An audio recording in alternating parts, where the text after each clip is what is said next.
Mónica Fonseca. Thank you very much for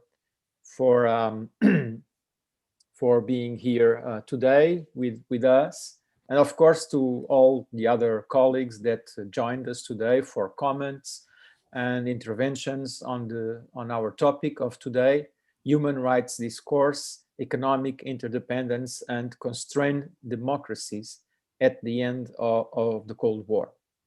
Also, a big welcome to all our audience. Just a few words about our project. It's a project that since the beginning we wanted to go beyond traditional Cold War narratives that placed the United States and the Soviet Union at the center of action in the final period of the Cold War. Traditional narratives assuming that Europe was mostly a passive actor in the course of events. The project Europe and the Fall of the Berlin Wall wants to emphasize the specific role of European actors in the final years of the Cold War and in the developments that eventually culminated in the fall of the Berlin Wall in 1989.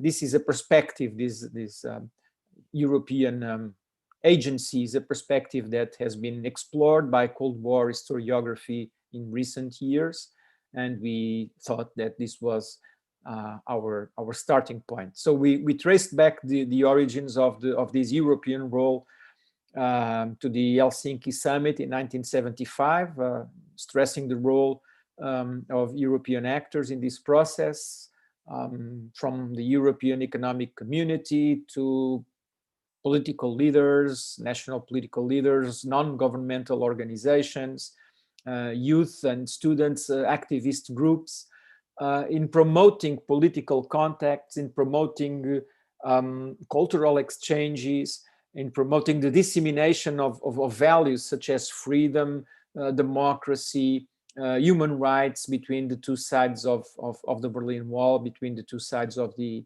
Iron Curtain, between the two different parts of Europe that existed at that time.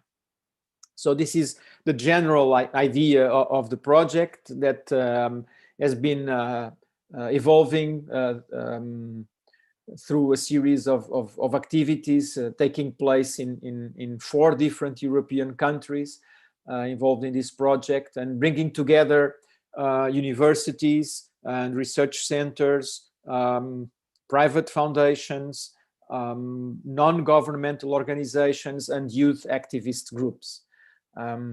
Above all, we wanted to and want to promote a better understanding of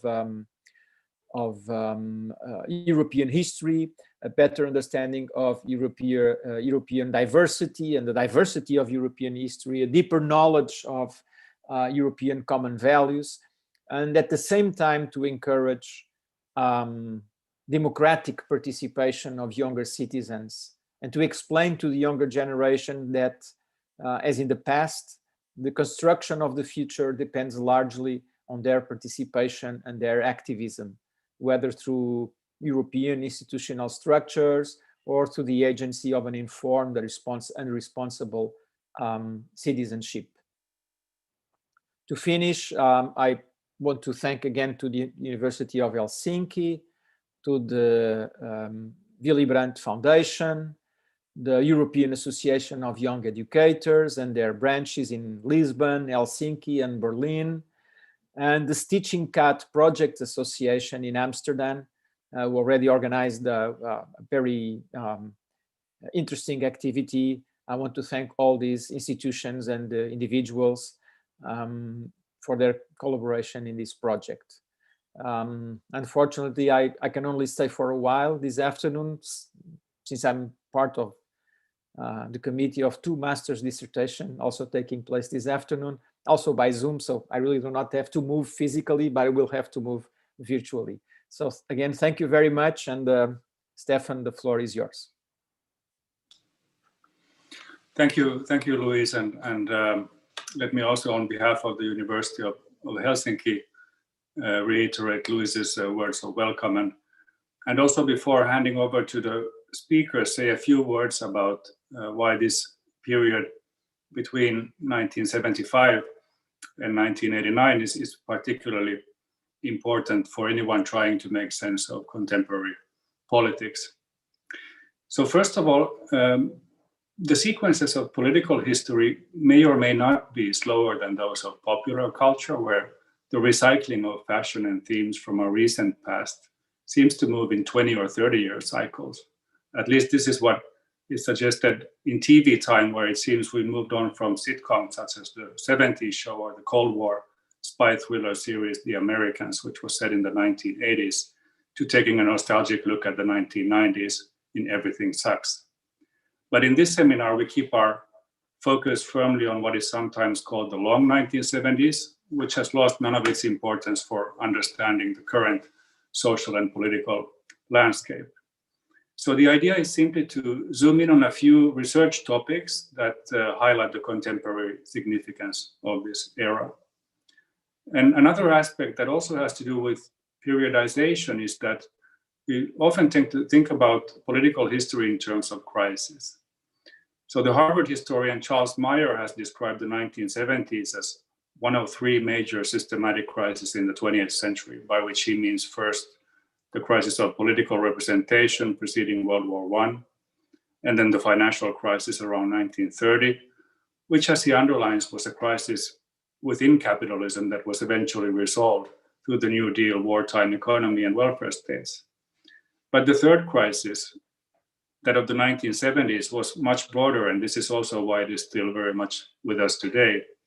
As a crisis of industrial society, it meant, among other things, that earlier recipes for dealing with unemployment and inflation no longer seemed to work. And here in the North, one symbolic event was in 1976, when the Swedish Social Democrats that had been in power for 4 decades then lost to a bourgeois alliance. This crisis of post-war industrial society was, of course, prompted by technological development and globalization. And as Maier points out, it afflicted both sides of the Cold War divide, but at slightly different times. So the Western countries experienced it first in the 1970s, and Eastern Europe mainly in the 1980s, which was also the decade of the so-called Third World Debt Crisis. But the 1970s was not only about substantial changes in political economy, there was also a growing awareness of planetary limits to growth, which in 1972 was the topic of a famous report commissioned by the Club of Rome. And the great tragedy of this report is that for a long time, its warnings against unsustainable levels of energy and resource use failed to convince global elites, with climate change greatly accelerating, as we know, between then and now. So if the 1970s launched a number of ongoing debates on still unresolved global tensions, this is certainly one of them. An acute awareness of planetary limits to growth, at the same time as the economic growth imperative was never seriously called into question by those in power.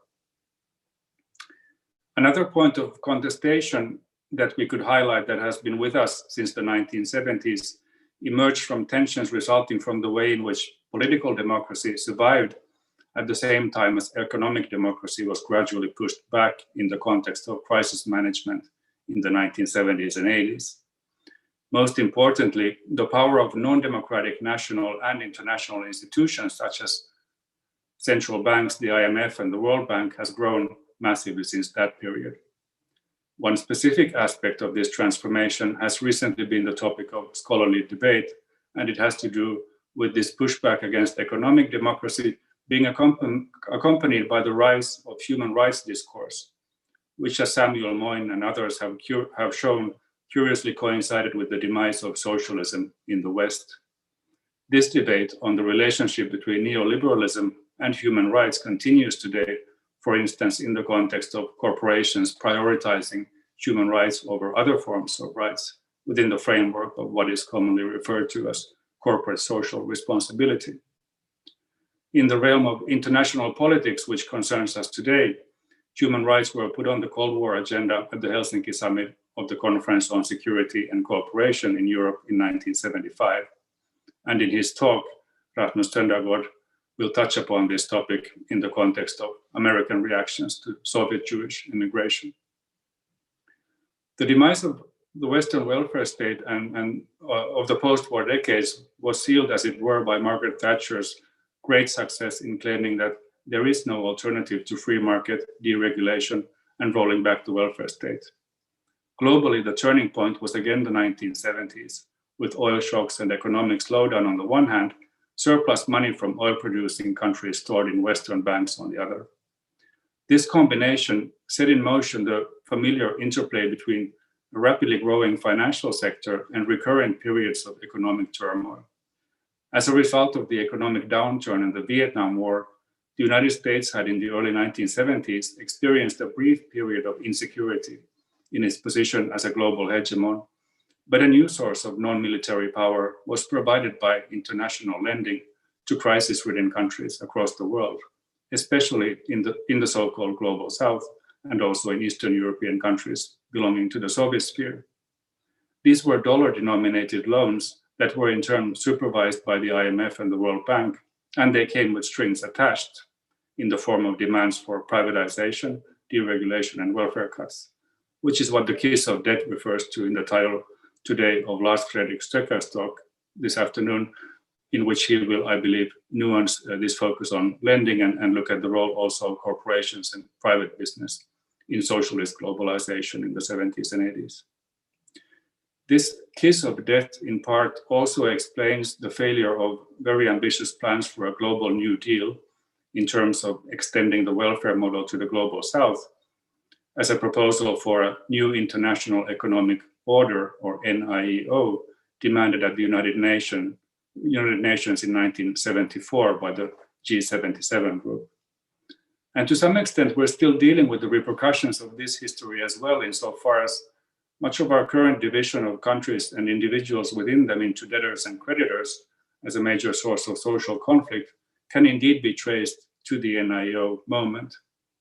North-West was then transposed onto East-West, first globally and more recently in our region of Europe in the context of the so-called Eurozone debt crisis. And in his intervention, Bo Stråth will discuss one landmark event in this history, which is the former German Chancellor Willy Brandt's North-South Commission from the late 1970s. And lastly, the term interdependence was often at the center of attention in this period and across the political spectrum. So Thatcher's paradigm of there is no alternative, or TINA, was one example of this, and it was based on the notion that there was no space, of course, for independent maneuvering in an interdependent global economic system. But critics of the system drew attention to its inherent hierarchies, to the role of economic power in determining voting rights in international financial institutions, and to the powerlessness of Global South countries to stop resource and wealth transfers from poor to rich countries. But movements for global justice in the North as well recognized not only the problems, but also the potential of growing interdependence. And in her discussion, I believe Mónica Fonseca will highlight some aspects of the growing transnationalism of socialist parties in this period, as witnessed by the Portuguese Socialist Party between the end of authoritarianism in Portugal 1 year before the Helsinki Accords and the end of the Cold War. So these are only some examples of why the 1970s and the end of the Cold War matters, and the speakers will present others, and we'll proceed in the following way. So each speaker has about 20 minutes, and this is followed by a short discussion by a commentator, and then we also have a few minutes for questions and answers. And I kindly ask you to please write your questions in the chat, and I'll do my best to communicate as much as possible to the speakers. And the first speaker today is Rasmus Søndergaard, who is a senior researcher at the Danish Institute for International Studies. Rasmus has focused in his research on US foreign policy, in particular visions for human rights and democracy promotion in American foreign relations, and tensions between liberal values and national security interest. And he's recently published a book this year at Cambridge University Press called Reagan, Congress, and Human Rights, which traces the role of human rights concerns in US foreign policy during the 1980s. And today, Rasmus will talk about human rights in East-West relations in the late Cold War, the case of Soviet Jewish emigration. So thank you for spending the afternoon revisiting this glorious era, which happened to be my childhood, but there are other reasons as well to revisit the 1970s and 80s. And Rasmus, now over to you.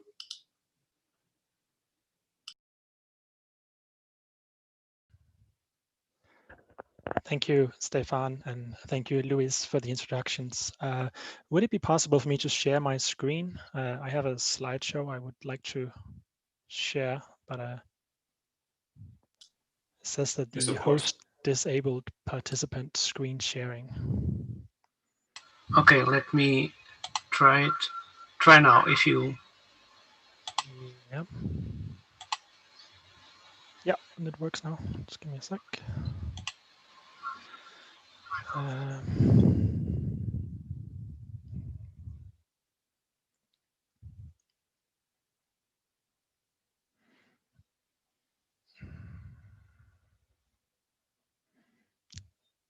Can you see my screen? Yes. Okay, great. Okay, yeah, like I said, thank you so much for the invitation to speak here, and thanks for the introduction. As mentioned, I will focus on the American side of things here. So this is not to imply that, as Luis was pointing out, that it's not to counter the importance of European agency. I very much appreciate that as a research focus. So you'll have to bear with me in my talk that the focus will be mostly on American agency. But I'm sure that the other speakers will take us back to Europe. And the reason why is, of course, that I will be basing my talk on this recently published book, in which I have a chapter that looks at Soviet Jewish migration in the 1980s from the US perspective. And before I turn to the Helsinki Accords and the issue of Soviet Jewish migration, I wanted to open by just saying a few words about sort of human rights and American foreign relations in the long 70s. Sam Moyn was already mentioned, and so lots of historians have contributed to our knowledge on human rights and American foreign relations in the 70s, and I'm trying to push that into the 80s. But for our talk today, I just want to point out, I think, a couple of general observations about this, as I term it here, American rediscovery of human rights. So, as I'm sure everyone is aware, the US played a significant role in the 1940s in setting up the UN and the Universal Declaration, not least Eleanor Roosevelt, of course, on the committee that drafted the declaration. But American attention to human rights very much disappeared, or at least was greatly minimized over the course of the 50s and the 60s. And so for that reason, several historians have pointed to there being a rediscovery of human rights in the American foreign policy establishment and society as a whole in the 70s. And for our purpose today, it's worth noting that there were at least two different approaches to human rights in the US in the 70s, 80s. The first being that of sort of a liberal critique of right-wing dictatorships, and not least US support for those dictatorships. So here we can think of cases like Chile under Augusto Pinochet, but also US support for South Africa, the apartheid regime, various dictatorships throughout Latin America, just to name a few. In this approach to human rights, the focus, as I said, is on US support for these authoritarian but US allied regimes.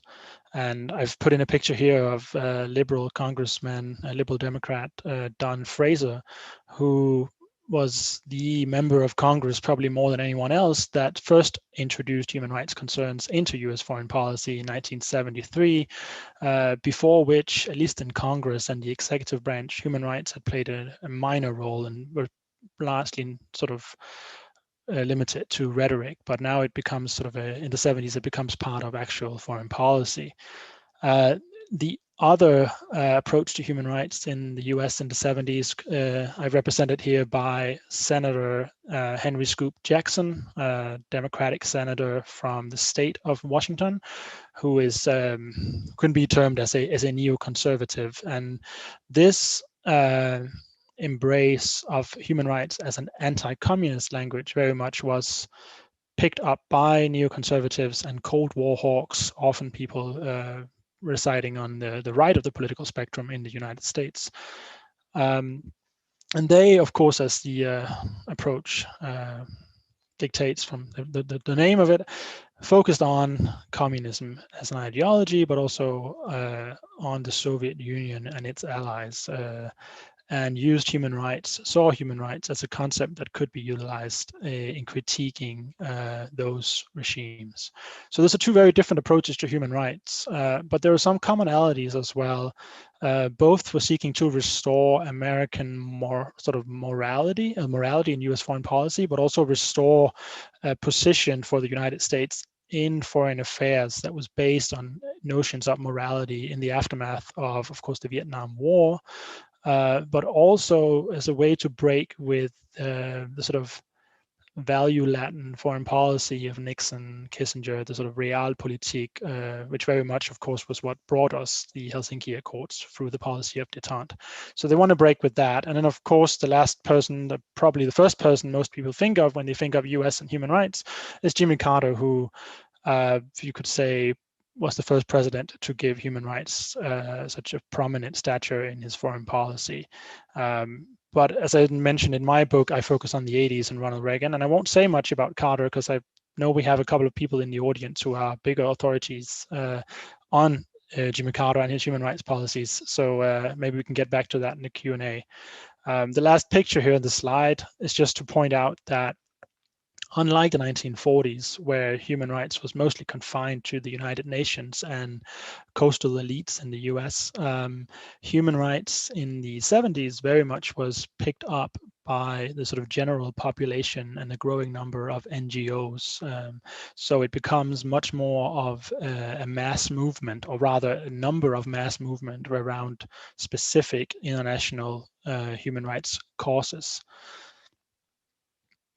But having sort of set the frame there for the American approach to human rights, I want to turn to the Helsinki Accords. As already pointed out, signed in August 1975 by 35 participating states, including the US and the Soviet Union. The sort of lead up to it, you could say, was, of course, as I'm sure most of you are familiar, a Soviet initiative. The Soviets had for years been seeking a way to get formal accept from the West of the post-World War II borders in Europe, which is also why the Americans were quite skeptical of the whole idea of having a Helsinki Accords, and why actually the Western Europeans here were quite essential for sort of bringing the Americans into the fold and convincing the Americans of actually signing this accord. Gerald Ford, who's in the picture here with Leonid Brezhnev and European leaders, people were pleading him in the United States not to go to Helsinki and not to go and sign this document, which was by many in the US, including, for instance, Ronald Reagan, was perceived as a sort of a declaration of surrender to the Soviet Union, thinking that it would not gain, the West wouldn't gain much, but it would just be a way of legitimizing Soviet control of Eastern Europe. And the Helsinki Accords did recognize the borders, recognize that they could not be violated by military force. But as was already pointed out through the introductions, the Accords also introduced a number of areas, expanded collaboration between East and West in a number of areas, including economic fields and others, cultural areas, and of course introduced respect for certain human rights as part of the East-West dialogue. Now, what I focus on in my book, and what I think is important but sometimes overlooked when we talk about the Helsinki Accords, is the follow-up meetings that was part of the Accords. So the signatories of the Accords met in Belgrade in 1977 to 78, Madrid again in 1980 to 83, and finally Vienna 1986 to 89. And these multilateral fora became crucial for the role of human rights in East-West diplomacy because they offered an opportunity for the West to criticize the Soviet Union and attempt to hold them accountable to this document that they had signed.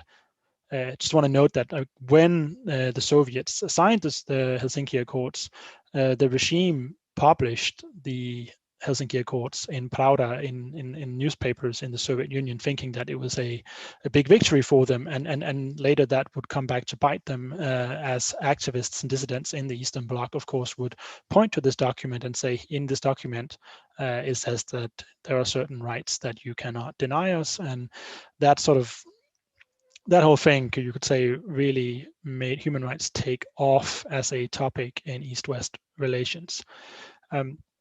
I would also point out that the follow-up meetings to the Helsinki Accords were important, especially in the early 80s, because, of course, US-Soviet summits were then off the table, and so there was no continuous dialogue really through summits.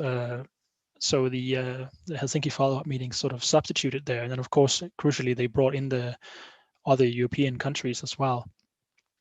And then by 1985, when Reagan and Gorbachev had their first summit, the Helsinki Accords had already established human rights as a topic to be debated in East-West relations, and the administration really picked up on that. Reagan initially, of course, was quite skeptical, both of human rights as a foreign policy topic, but also quite skeptical of the Helsinki Accords. But he came to realize that it served as an opportunity for the United States to push the Soviet Union on human rights issues. And I want to point out then that Vienna really sort of represented the sort of most significant breakthrough of these follow-up meetings. So the Vienna meeting is where human rights are really sort of more significantly introduced into East-West relations, and is sort of rights such as the right to leave one's country, which of course will be crucial for my talk here, were accepted as an acceptable topic for these East-West dialogues. And therefore also some scholars have pointed to the signing of the Vienna document in January '89 as an alternative end date for the Cold War from the European perspective. So there's a lot there, I think, to look at in the CSCE, Conference Security Cooperation in Europe meetings. And what really happened here is that human rights entered into Cold War diplomacy through the back door. And a final observation about the Helsinki Accords, that of course they were very much made possible through detente, through the coming together of East and West. But the irony, of course, being that detente allowed for the Helsinki Accords, but then the Helsinki Accords, and specifically the human rights provision of it, really undid detente afterwards. So it became its undoing, you could say. I want to turn now to Soviet Jewish immigration. As I pointed out initially, in the US, there were quite a lot of disagreement between the liberal and conservative approach to human rights. And on a number of areas, that led to strong contestation between the two sides about the approach of human rights and the role of human rights in US foreign policy. But Soviet Jewish migration really was no such case. Rather, it was one of those human rights issues, at least in the 80s, that really unified liberals, conservatives in the United States. Not surprisingly, possibly because of course, the sort of overlap between values and human rights in this case, and the sort of legitimate and sincere desire in the US to help a religious minority that was being persecuted, but also, of course, because that human rights happened to overlap nicely with American security interests, as opposed to other human rights issues where those were conflicting. So without doing a long speech on the history of suppression of Jews in the Soviet Union, just to say that obviously under communism, religious minorities such as Jews were subject to a great deal of repression in various ways, but specifically with the Six-Day War in 1967 and the sort of uptick in Zionism that brought about, and resulting in numerous Soviet Jews seeking to leave the Soviet Union to join the State of Israel. That really set in motion a much stronger push inside the Soviet Union for Soviet Jews to be allowed to leave. And of course, the Soviet Union viewed this as a danger to its legitimacy and to its status internationally, because it would, what does it say about the Soviet paradise if everyone wants to leave? So it became an issue that the Soviet authorities really cracked down on, and as a result, in the late 60s and in the 70s, we saw a growing number of Soviet Jews who had been denied the right to immigrate, and they were then known as refuseniks. They had been refused to leave, and many of these became international human rights superstars in the West. And here, of course, the Helsinki Accords again are important, because the right to travel and the right to family reunifications were some of the crucial human rights that were in that document, and those were the parts of the Helsinki Accords that Americans advocating for Soviet Jewish migration would then refer to. And I just want to note on the extent of the US engagement here. As other scholars have pointed out, Sarah Snyder in her book on the transnational Helsinki network, individuals on both sides of the Iron Curtain really got engaged in this sort of attempt to hold the Soviet authorities accountable to these human rights in the Helsinki Accords. But in an American context, the issue of Jewish minorities in the US and the Soviet Union especially really became a focal point for many Americans, obviously because there were quite a lot of Jewish Americans, but also because they were continuously organized in quite influential NGOs in the US, and they managed to put a great deal of pressure on American policymakers and also really get a strong engagement from the broader American public. When Gorbachev came to the US in 1987 for the first time for a summit with Ronald Reagan in the US in Washington, DC, 250,000 American citizens protested in DC outside. So there really was a significant engagement from the broader American public, which put this issue front and center in terms of human rights and East-West relations from an American perspective. And I want to turn now to the crucial role of Congress in this regards. So in my book, I do put a lot of emphasis on the role of Congress in terms of American human rights policy. Congress often quite overlooked when attention tends to be focused on either NGOs or presidential politics. But I want to point to at least 3 ways in which Congress played a significant role for the US approach to Soviet Jewish migration. First being legislation. The most obvious example here, of course, is the Jacksonvenic Amendment to the US trade legislation. So from 1974. Basically what Jacksonvenic did was it conditioned trade with communist countries on their respect for their citizens' right to enjoy the freedom of migration. The Jackson part, of course, in Jacksonvenic comes from Senator Henry Scoop Jackson, which I mentioned initially. But this actually is the first time that US trade relations are linked to human rights practices in other countries. So it is a significant moment, not just in terms of Jewish migration, but also in the wider history of American human rights policy. So that's one of the key legislation experiences. The other one would be the establishment of the US Helsinki Committee in 1976. As others have pointed out, the Helsinki Accords led to a number of groups being formed both in East and Western Europe, so-called this Helsinki network. And what in the US, what they did is the executive branch and members of Congress came together in establishing the US Helsinki Commission, which took it upon itself to help monitor Soviet compliance with the Helsinki Accords. And through this activity, through hearings, etc., the Commission really built up quite a significant amount of expertise, which meant that it came to play a really significant role in the US delegations to the Helsinki follow-up meetings. So this predominantly congressionally led commission played a really important role for the US approach to human rights and East-West relations, including Soviet migration, Jewish migration. And finally, there's an element of activism that also often is mostly focused on, of course, activists and people outside of government, but actually members of Congress became quite involved in the activist part of Soviet Jewish migration.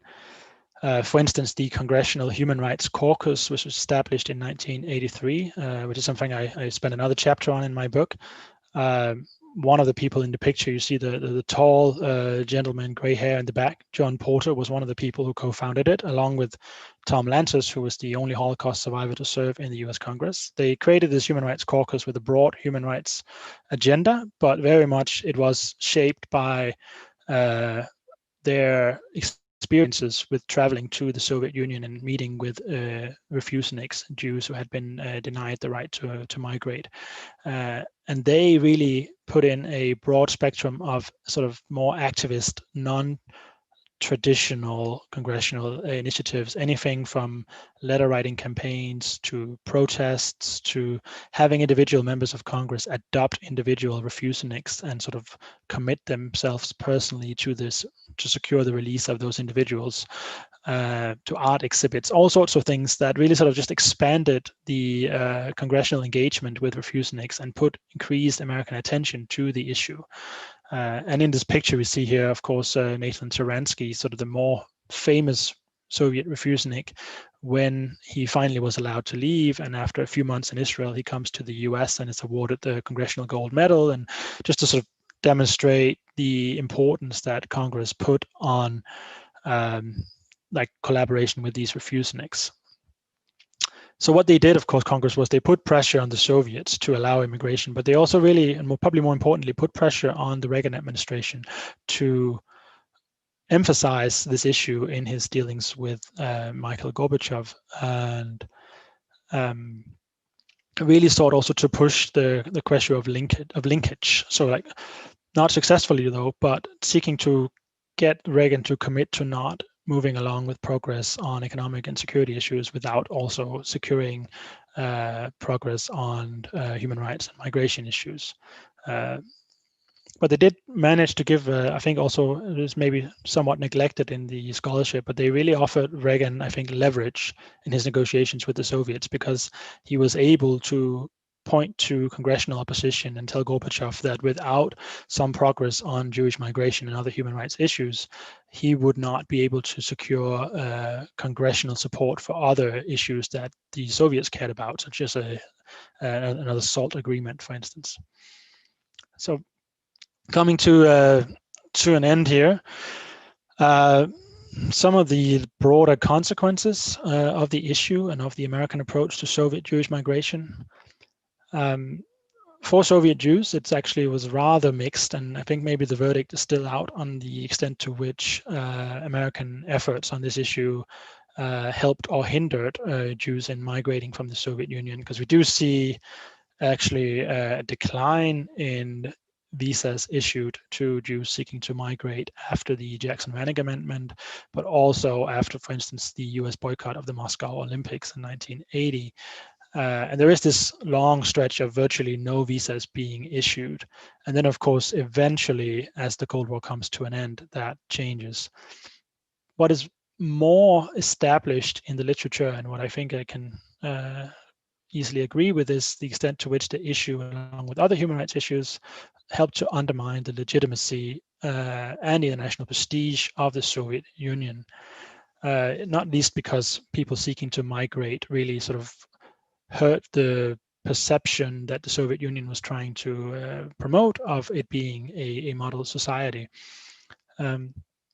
Another implication is, of course, in terms of superpower relations, that the issue created frictions at first, but as I argue in my book, in the long term, it actually helped create trust and allowed Gorbachev and Reagan to progress on other issues, because as more and more Soviet Jews were allowed to leave and the Soviet Union were making incremental progress on human rights issues, it allowed Reagan to trust that they could collaborate on other issues. So there is also an element of this being a risk, or like having a negative impact on superpower relations initially, but actually turning out to helping progress in other areas. And finally, in a much broader perspective in terms of the US, this really helped institutionalize human rights in US foreign policy. Not least Jacksonvenic, the Jacksonvenic Amendment, which was with us all up until 2012, where it was removed, but then replaced by the Magnitsky Act, which allows the US to impose much more targeted individual sanctions, and which we've seen being used to a great effect against individuals in Russia these recent years. But also the Helsinki Commission is still very active on promoting human rights issues in US foreign policy. And of course, the NGO variation, Helsinki Watch, is what we now know today as Human Rights Watch. Finally, the Congressional Human Rights Caucus is also still part of the US human rights infrastructure now through the Tom Lantos Human Rights Commission. So this issue of Soviet Jewish migration really pushed the establishment of legislation and commissions in the US, which now, of course, have a different focus than it had then. But really, sort of that particular issue really helped push forward human rights much more broadly in American foreign policy. So I'm afraid I might have used up all my time and more, so I will just say thank you and shamelessly direct you to the book here, which can be acquired from Cambridge's webpage with a 20% off using this code here. But I look forward to questions, and I look forward very much to hearing the other presentations as well. Thank you.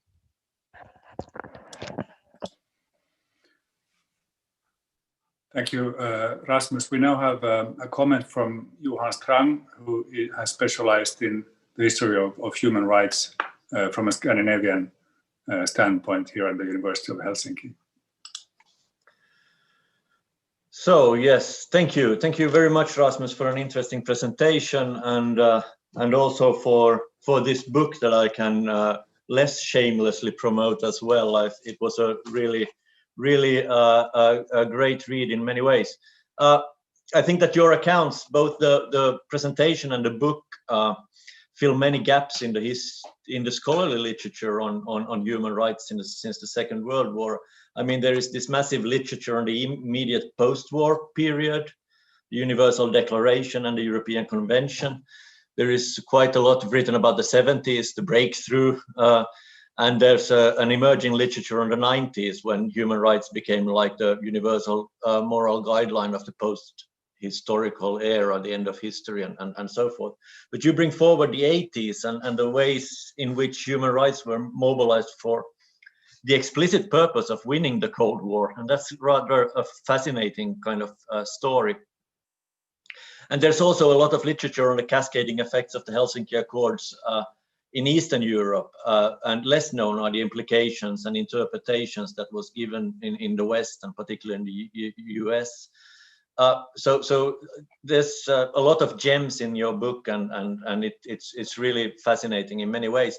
I want to provoke you, though, and provoke you to speculate a bit about the relation between your case, human rights in the US in the 80s, to the existing bulk of literature that I've just described. And the first point is about the connection between human rights and European conservative anti-communism during the Cold War period. I mean, there is this literature on the advent of the European Convention of Human Rights, its origins in European Christian democratic traditions, in conservatism, in Catholic traditions even. Marco Durante's book, The Conservative Human Rights Revolution, but also Samuel Moyn's work on personalism or Martin Conway for that matter. I mean, for me, this raises a number of questions about this European conservative human rights motivated anti-communism and your story of Reagan's deployment of human rights for anti-communist purposes. I mean, both in terms of concrete connections and also more like theoretical or intellectual similarities and differences. And this might also be of interest when looking not only backwards, but also forwards to the 90s and 2000s, when human rights became the ideological beacon around which Europe was reuniting. And what's kind of Reagan's legacy for this European 90s human rights stuff? I don't know. This is really difficult, but and the other point I want to raise is also mentioned already by Stefan in his introduction, and that's the connection between your case and the recent literature on human rights and neoliberalism. Sam Moyne and Jessica White and others who've argued that neoliberals saw human rights as a means of protecting the rights and freedoms of the individual and also market economy as such from democratic pressures, constitutional protection of capitalism. And I mean, Reagan is not only seen as a conservative and anti-communist, but also a key figure in the literature of neoliberalism. And a book, let alone a 20-minute presentation, cannot cover everything. I understand that. And your book is explicitly on foreign policy.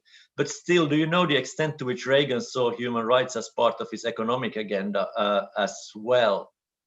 And I think this point about human rights and neoliberalism might have consequences for our time and also for our part of the world as well. I mean, I think that Philip Thayer has argued in his book Europe since '89 that it was tragically unfortunate that for Eastern Europe that neoliberalism happened to be the dominating economic ideology at the time of transition. But perhaps if there is a connection between Reagan, human rights, and neoliberalism, this was perhaps no coincidence. It was like the lethal combination of neoliberal economics and the moral rhetoric of human rights that ended the Cold War. So perhaps the neoliberal era afterwards was the price that we had to pay for tearing down the wall. These are very difficult questions, and they go way beyond your brilliant book. But you can take this as my speculation as a sign of appreciation that your book was really thought-provoking and inspirational. And I'd love to hear your comments to what I had to say. Thank you very much. Well, thank you so much, Johan. That's very kind. I'm afraid my answers will be brief and not terribly enlightening, but I would start out with saying that when I came to write this book and my approach for the book very much was shaped by a movement in American historical scholarship within foreign relations that says that, okay, now we've had the international and transnational turn in American foreign relations scholarship, and that is great, and that has done a lot of good stuff for the scholarship. It was much needed, but there are also those who advocate of recentering the United States in the foreign relations of the United States and of looking more at the relationship between domestic politics and foreign policy. And that was very much my sort of approach to this field, which unfortunately also means that I have really had a sort of American-centric approach to this, because so the book, what I do in the book is that I take Reagan and the sort of executive branch on the one side, and that's where many books on this topic stops. They do that, right? And the book's contribution very much has been to bring in Congress, individual members of Congress as an institution. And so my focus has very much been on that sort of the battle between the executive and legislative branch in shaping US foreign policy on human rights issues, which also has meant that I have not had as much of a outward look. I have case studies, Soviet Jewish migration, apartheid South Africa, the conflict in Nicaragua, but I look at them always at like, how was the American policy made, and from a sort of American perspective, which means I don't have much to say in terms of sort of, you could say that more sort of Reagan's legacy in Europe, unfortunately, but I think it's a very interesting point. And the same you could say with neoliberalism.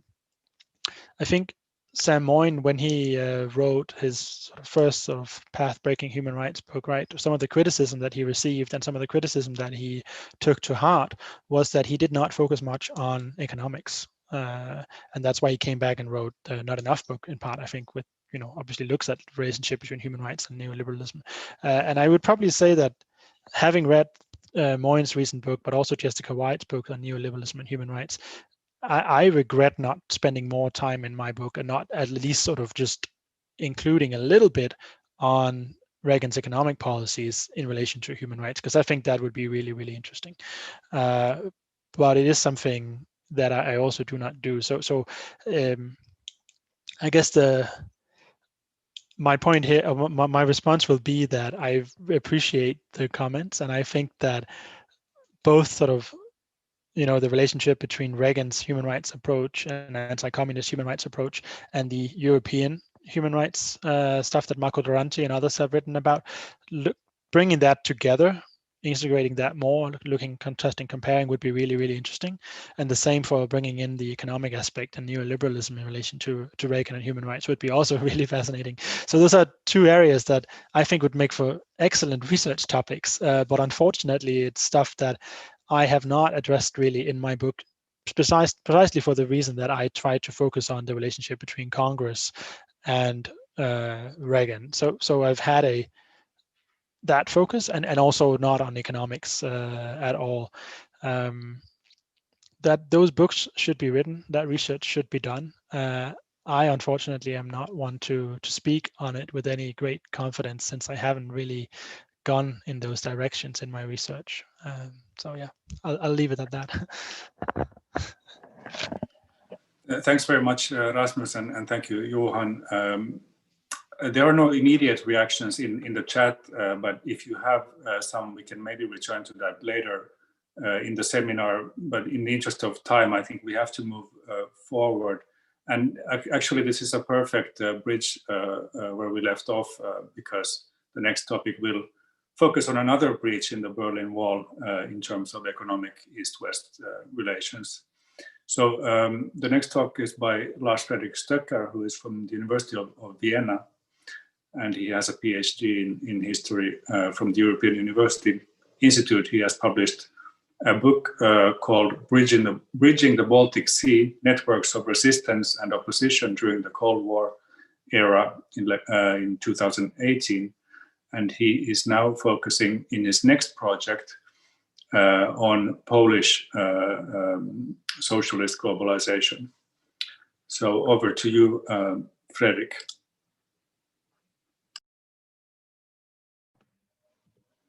Thank you, Stefan. Yeah, hello from Vienna. I hope you can hear me. Okay, good reaction. Yes, my current book project is actually on Estonia during perestroika and the use of economic autonomy and marketization agendas to escape, at least economically, from the Soviet Union. But I am preparing together with a team here in Vienna and in Warsaw a project on, as you said, Polish economic links with the West in the 70s and 80s, stretching into the 90s, but that will not begin until next year. So basically, I'm starting from the very beginning, in contrast to Rasmus, who has a book on what he just presented. We will just start our real research next year, but I will just share a couple of thoughts about economic interdependence in the 70s and 80s. So as you have the Helsinki Accords in the title, I will start from there, particularly the second basket of the Helsinki Final Act, which aimed at expanding cooperation in the fields of science, economics, technology, and also environmental matters. But the signatory states also stressed the need to expand international trade as one of the important goals of the negotiations. So by its very nature, the Helsinki Final Act was a future-oriented document of intent, but at the same time, it also reflected and reconfirmed all already ongoing processes, such as the intensifying trade and commercial links between the Soviet bloc and Western Europe. But the Western turn in the Soviet bloc, the economic turn to the West, preceded the Helsinki Final Act by several years. And it was basically the result of two watershed moments, which took place in the late 1960s. The first one was, of course, the crushing of the Prague Spring in 1968, which meant that the Czechoslovak experiments with finding a third way between plan and market were nipped in the bud. And as a result, market experiments and thus economic change from within was put on hold throughout the Soviet bloc, with the slight exception of Hungary. The other watershed moment was, of course, West Germany's Ostpolitik, which started in 1969 and which contributed to paving the way to European détente. And now this was a breakthrough that induced socialist planners to shift from competition to cooperation, and also to promote the transfer of knowledge and technologies from the West to the East as a promising path of socialist modernization from the outside, so to say.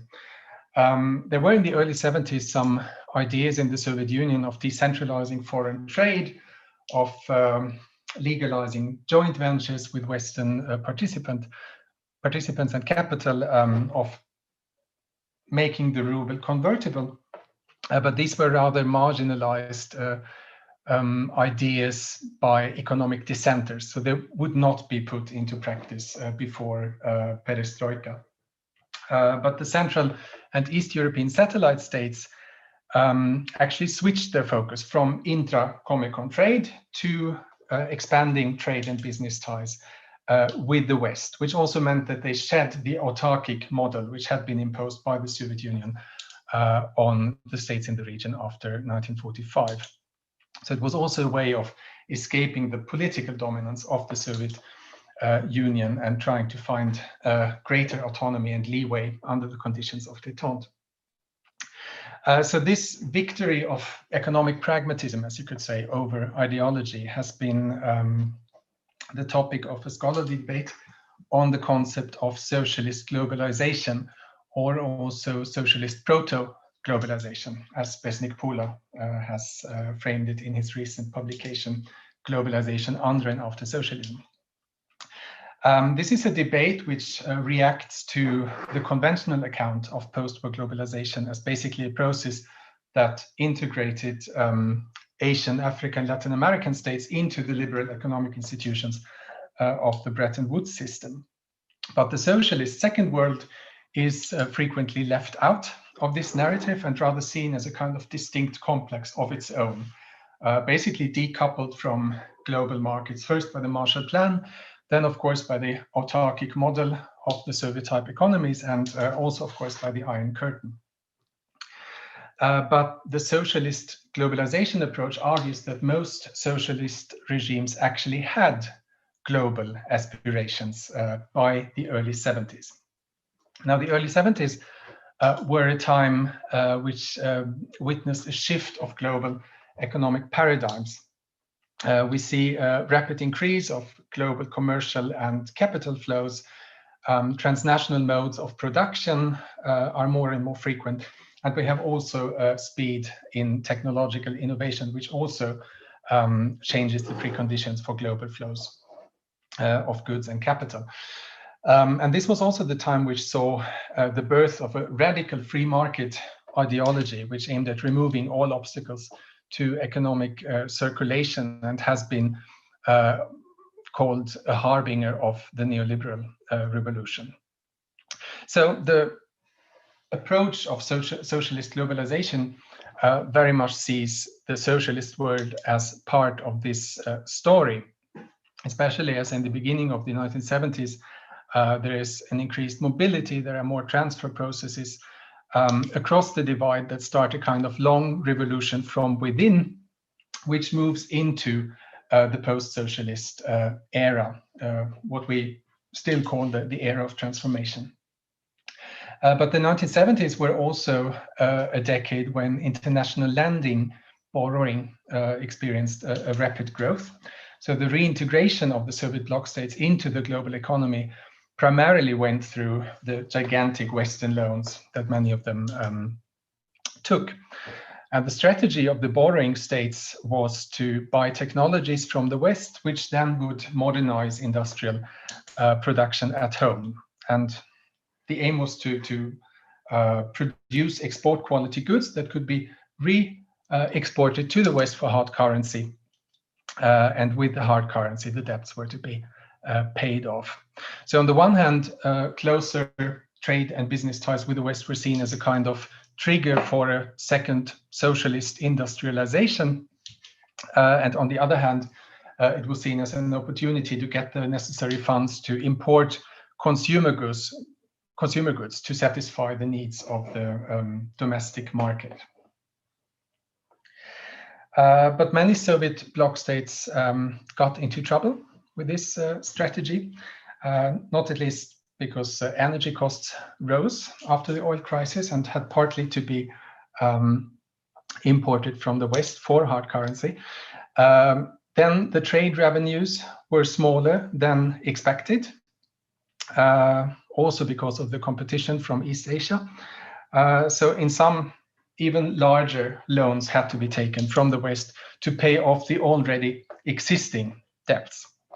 So the result of the story was that by the late 1980s, the economic growth rates in the socialist states were alarmingly low. The GDP per capita rate had dropped in comparison to the West, and the overall significance of the socialist states in the world economy was in steady decline. So this is why the economic policies of the socialist states have been circumscribed with the catchphrase, the kiss of debt, which means that many socialist states ended up in a debt trap that then significantly contributed to the decline of communism in Central and Eastern Europe.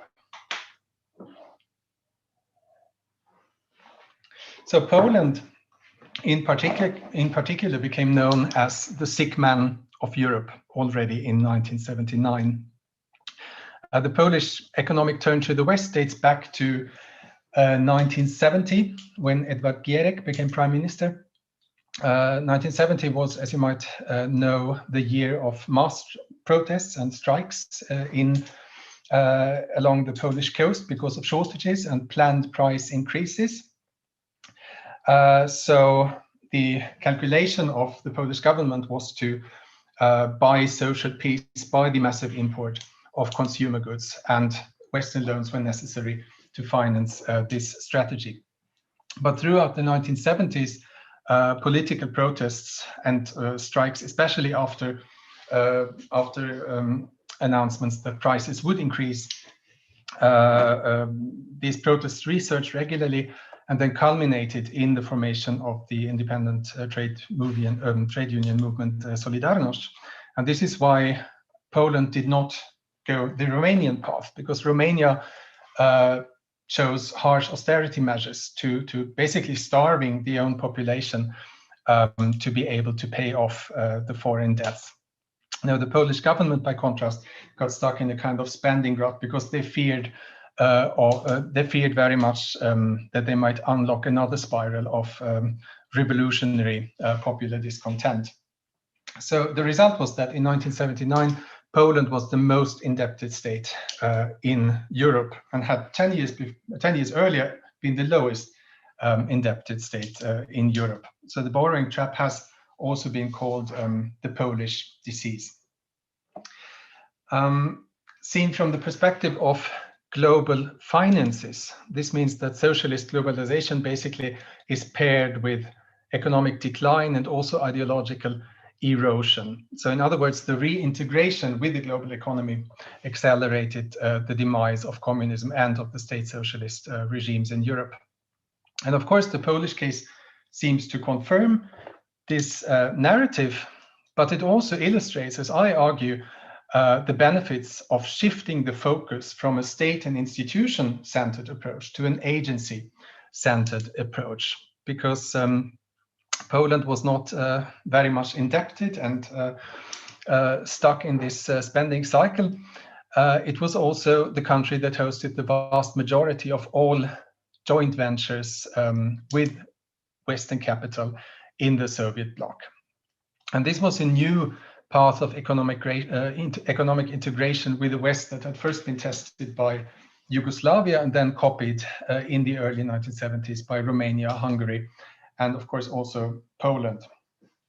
Now, in the historiography on the Cold War, there is a striking absence of these East-West joint ventures, which is astonishing because until 1989, there's a whole flood of expert assessments, of journal articles, of reports about the success or failure of these joint ventures. I think that the lack of interest in the topic might be explained by the fact that the joint ventures actually were only a kind of evolutionary stage on the path towards fully foreign-owned businesses. So transformation scholars might have neglected them because they were seemingly irrelevant to the post-socialist development, while Cold War historians have not been very keen on focusing on economic and technological transfers across the Iron Curtain, at least so far.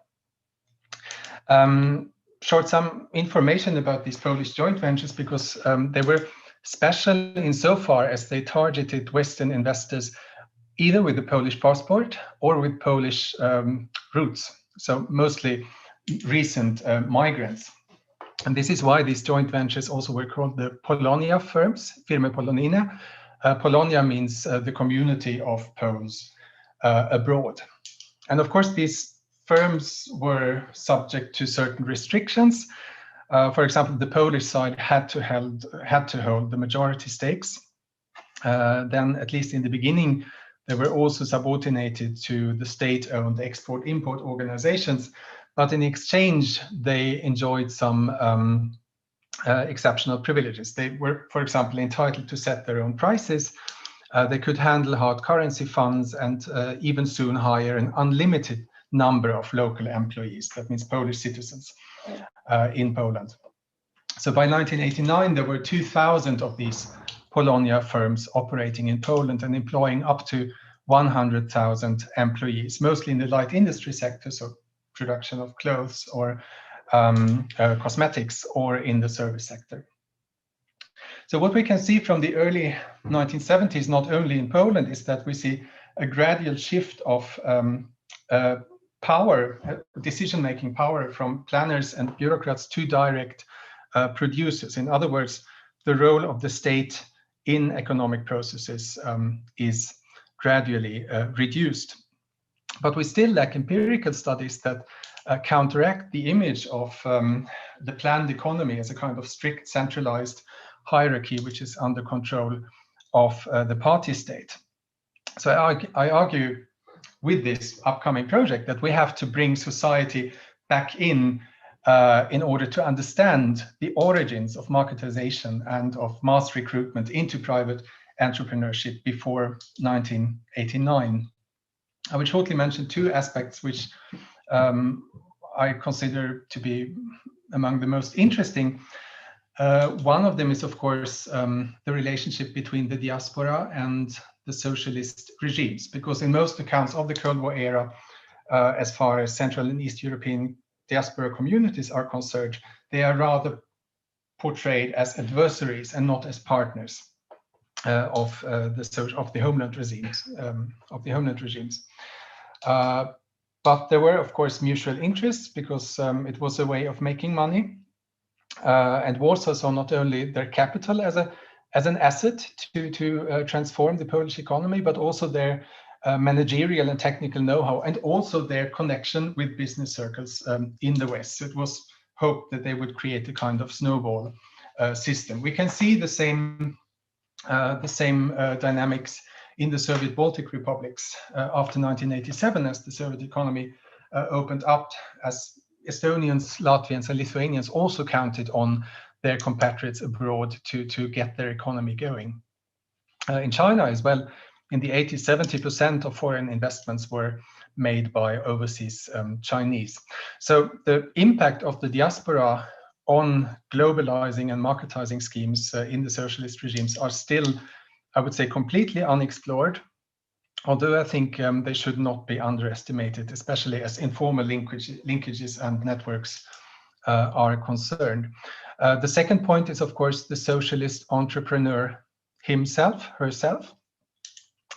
This is a category which long has been considered an oxymoron, but not least Stephen Kotkin wrote about China's opening up to Western markets, that 400 million Chinese entered the capitalist world economy.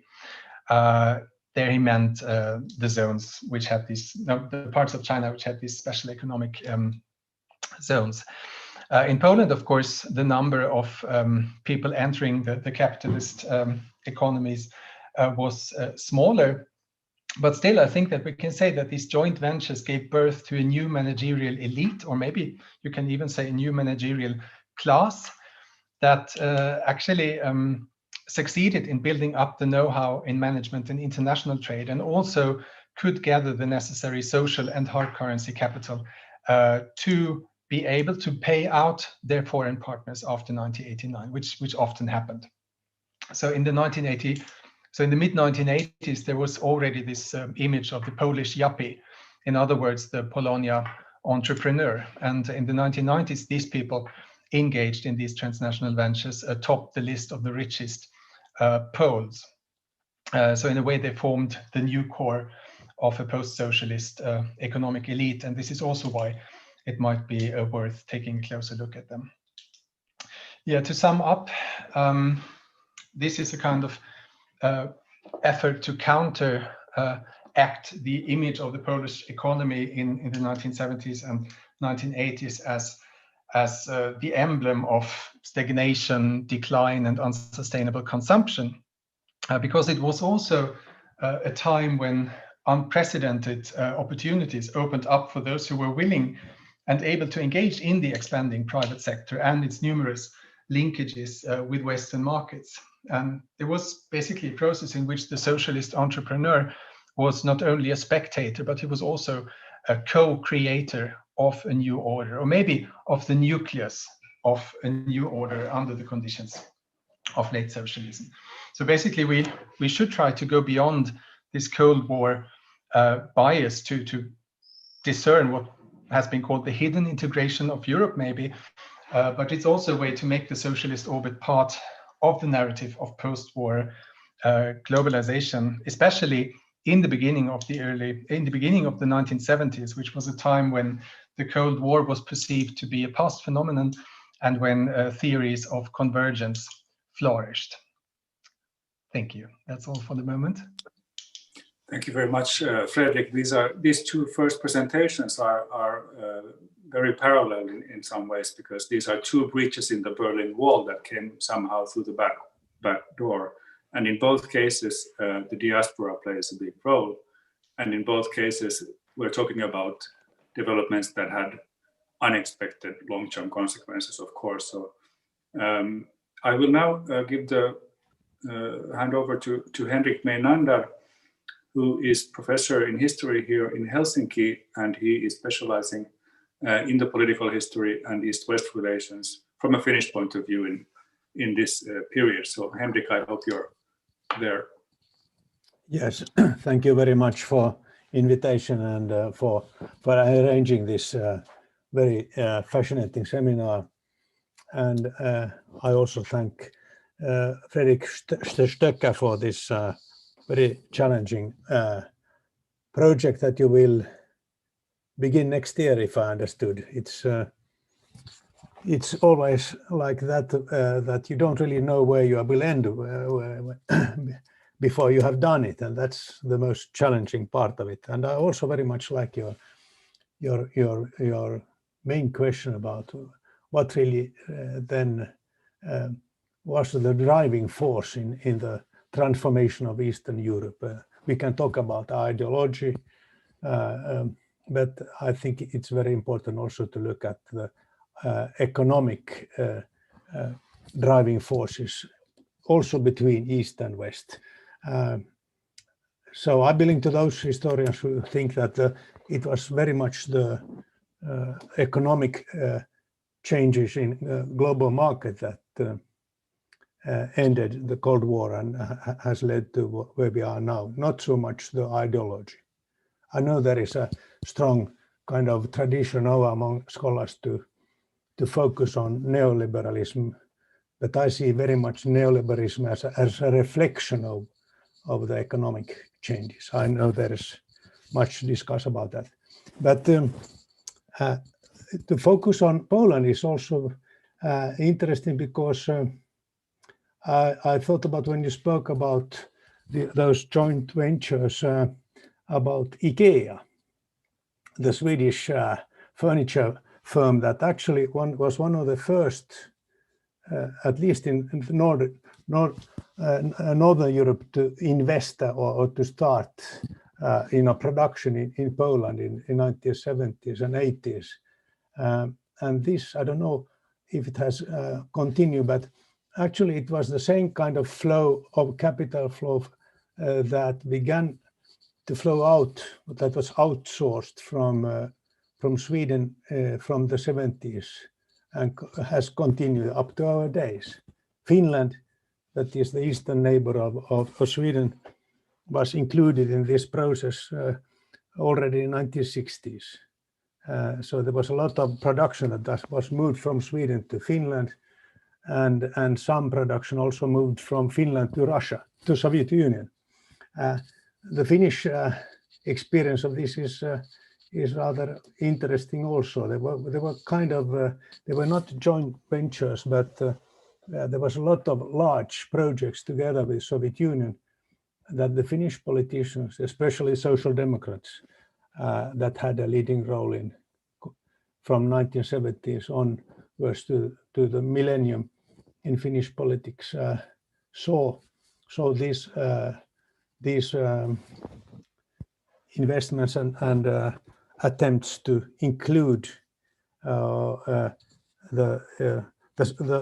we now call the satellite, eastern satellite states with the rest of Europe. But I would see this very much also a kind of a process that was a part of the stagnation of the economic growth in Western Europe. One can talk about the oil crisis or whatever, but it was really not really a shock, but kind of a thing that the European politicians in Western Europe, also Social Democrats, had difficulties to accept that this growth would not continue. And this happened at the same time as the new kind of system and new kind of technologies for transforming capital from one country to another improved rapidly. And I would really like to see this as a kind of as a process that then strongly also had an impact. There is a big difference between Poland and Soviet Union. Same kind of attempts or were never successful when Finland tried to develop similar, joint ventures with Soviet Union. So that's really one. That was, of course, the geographical, distance to Soviet Union was larger, but also the strong kind of centralized economic system in Soviet Union. I think it was a former speaker talked also about North and South discussion. I think that the same kind of process can also be seen in the outsourcing of production, not only to Eastern Europe, but also to other parts of the world. And so I hope that you will also include then, is Poland, was it Poland and the Baltic states that will be included in your research project? Or what was the, so to say, focus on in your project? I didn't really get it. Can you Sorry, no. The project which starts next year is a collective work of 5 researchers. It's only about Poland. Okay. I'm at the moment writing a book about Estonia, but this is another Okay, thing. yes. Somehow related. Because when we look what happened in the Baltic states in early 90s or 90s from onwards, you can see really a kind of, in the Baltic states, it was not so much the expatriates that were invested, but more Sweden, in some cases also Finland. And it maybe has to do also with that those Eastern Bloc countries had an experience of the capitalism system that was not really of the same standard in Soviet Union. One can, of course, then point out that it has to do with how the, so to say, civic society is organized or culture, but I presume that that's also have had an impact. But I really think this is important to also focus on the, so to say, economic driving forces in the shift from Cold War to the era we have now. I have very much been influenced by Mary Noland, who has published a book about transatlantic relation from 1890s to 2010s. And she is really strongly challenging the Hobsbawmian idea of the short 20th century, and claims actually that it is a kind of wrong perspective to look at what happened in 1990s by starting from 1989. But she's exactly as you also, and most of us, looking at 1970s as the turning point. The end of Cold War was a consequence of that. What happened in 1980s and 1990s was not the reason, but the outcome of it. So we see now, we are maybe now living in the end of that era that began in 1970s. But thank you very much for your very stimulating presentation. Thank you for this long comment. Yes, actually I read an article recently by Andreas Wirsching, a German historian who took this COVID epidemia as a kind of starting point to reflect on globalization and on a phase of globalization that has come to an end from 1970 to 2020. But this was a little game he played. Yes, I thank you for this macro perspective. I'm still so very, very far away from using my Polonia enterprise planned case study to explain the big questions. We'll see if I get anywhere with that. Yeah, but I think the difference, just to mention that what you said about IKEA. My mother's cousin was in Poland in the 90s, building up companies which produced for IKEA. So this continued indeed in the 1990s as well. But this was something, even in Estonia in the 1980s, there was production for IKEA. There were skis were produced for Finnish companies, boots or whatever it was. But this was a kind of transnational production in a way. But it did not involve the entrepreneur on the other side, so to say. And it did not have the same effect of this bottom-up kind of dynamics, which we are interested in, especially when it comes to building up know-how of new modes of economic education and so on, which then has consequences for how private entrepreneurship continues in the 1990s. But I have not so many smart comments to make at this stage, so I won't take any more time and give the word back to Stefan, I guess, if there are no immediate questions. Thank you, Fredrik. This is a very exciting project, and there would be much to discuss. But I also, I'm afraid, I don't want to take away time from the other speakers, and we're a little bit behind. So Thank you very much, and we'll move on to the next speaker, who is Bo Stråth, who has been Finnish Academy Professor of Nordic, European and World History at the University of Helsinki, and before that he was Professor of Contemporary History at the European University in Florence. And among his many publications, I will only mention a couple of recent ones: Europe's Utopias of Peace, 1815, 1919, 1951, Bloomsbury in 2016, and then co-written with Peter Wagner, European Modernity, a Global Approach from 2017. And as I mentioned in the introduction, Bo will today be discussing the North-South relation from a European perspective, focusing on the new international economic order and the Brandt Commission. Thank you very much, Stefan. I'm glad to be here, and I would like to accompany what I'm going to say with some slides and share the screen.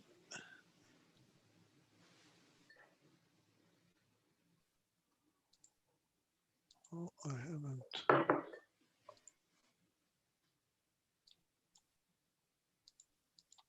I must open the. I was in another meeting. Like here it is. Here it is. Okay.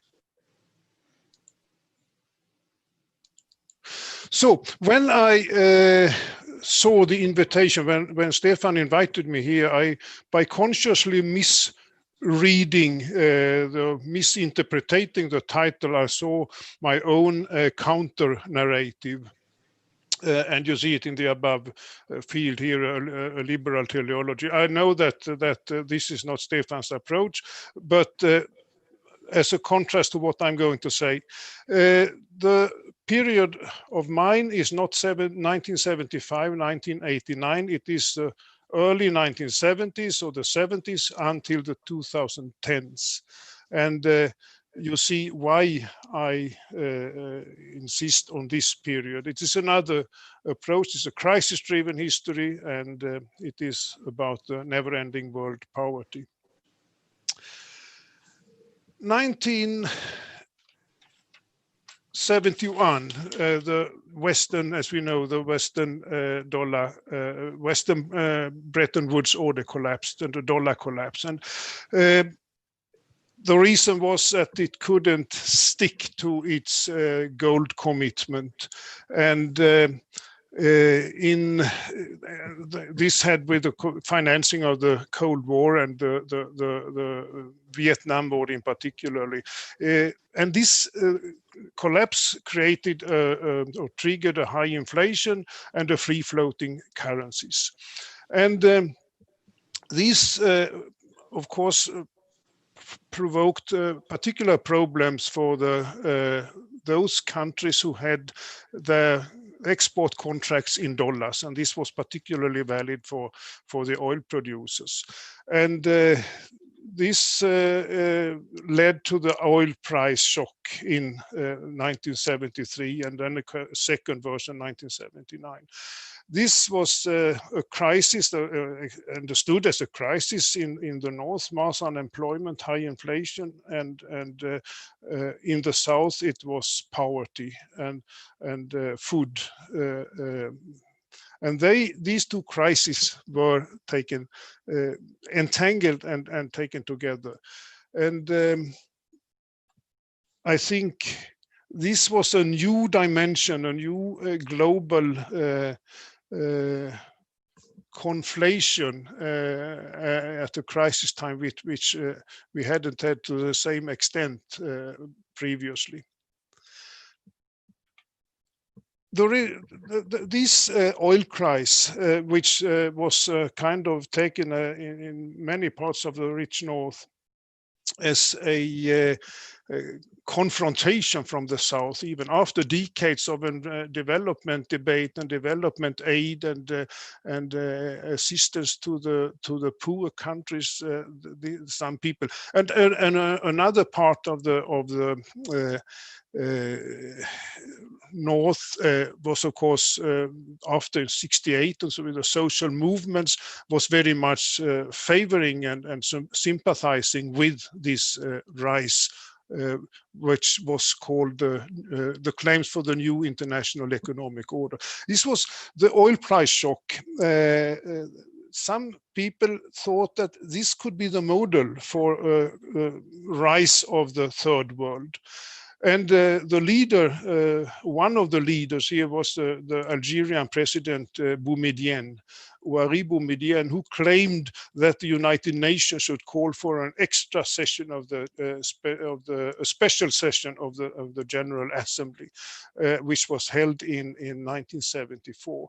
And this was a new forum for the new countries, because here you had one vote, one country, one vote, and the majority was among the third world countries, or as they call themselves from the establishment of UNCTAD, the G77, because then they were 77 countries. And away from the World Bank and the IMF and the Bretton Woods institutions, where the power relationships were quite different.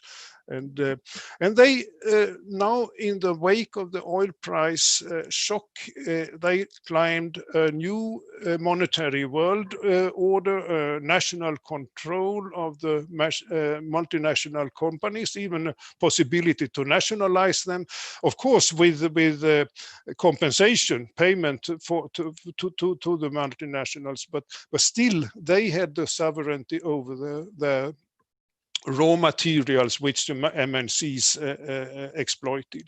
A new world trade order, a global redistribution where the old development aid should be more integrated in a global financial system than something which was on the benefit of the rich North, and the South had to take what they got.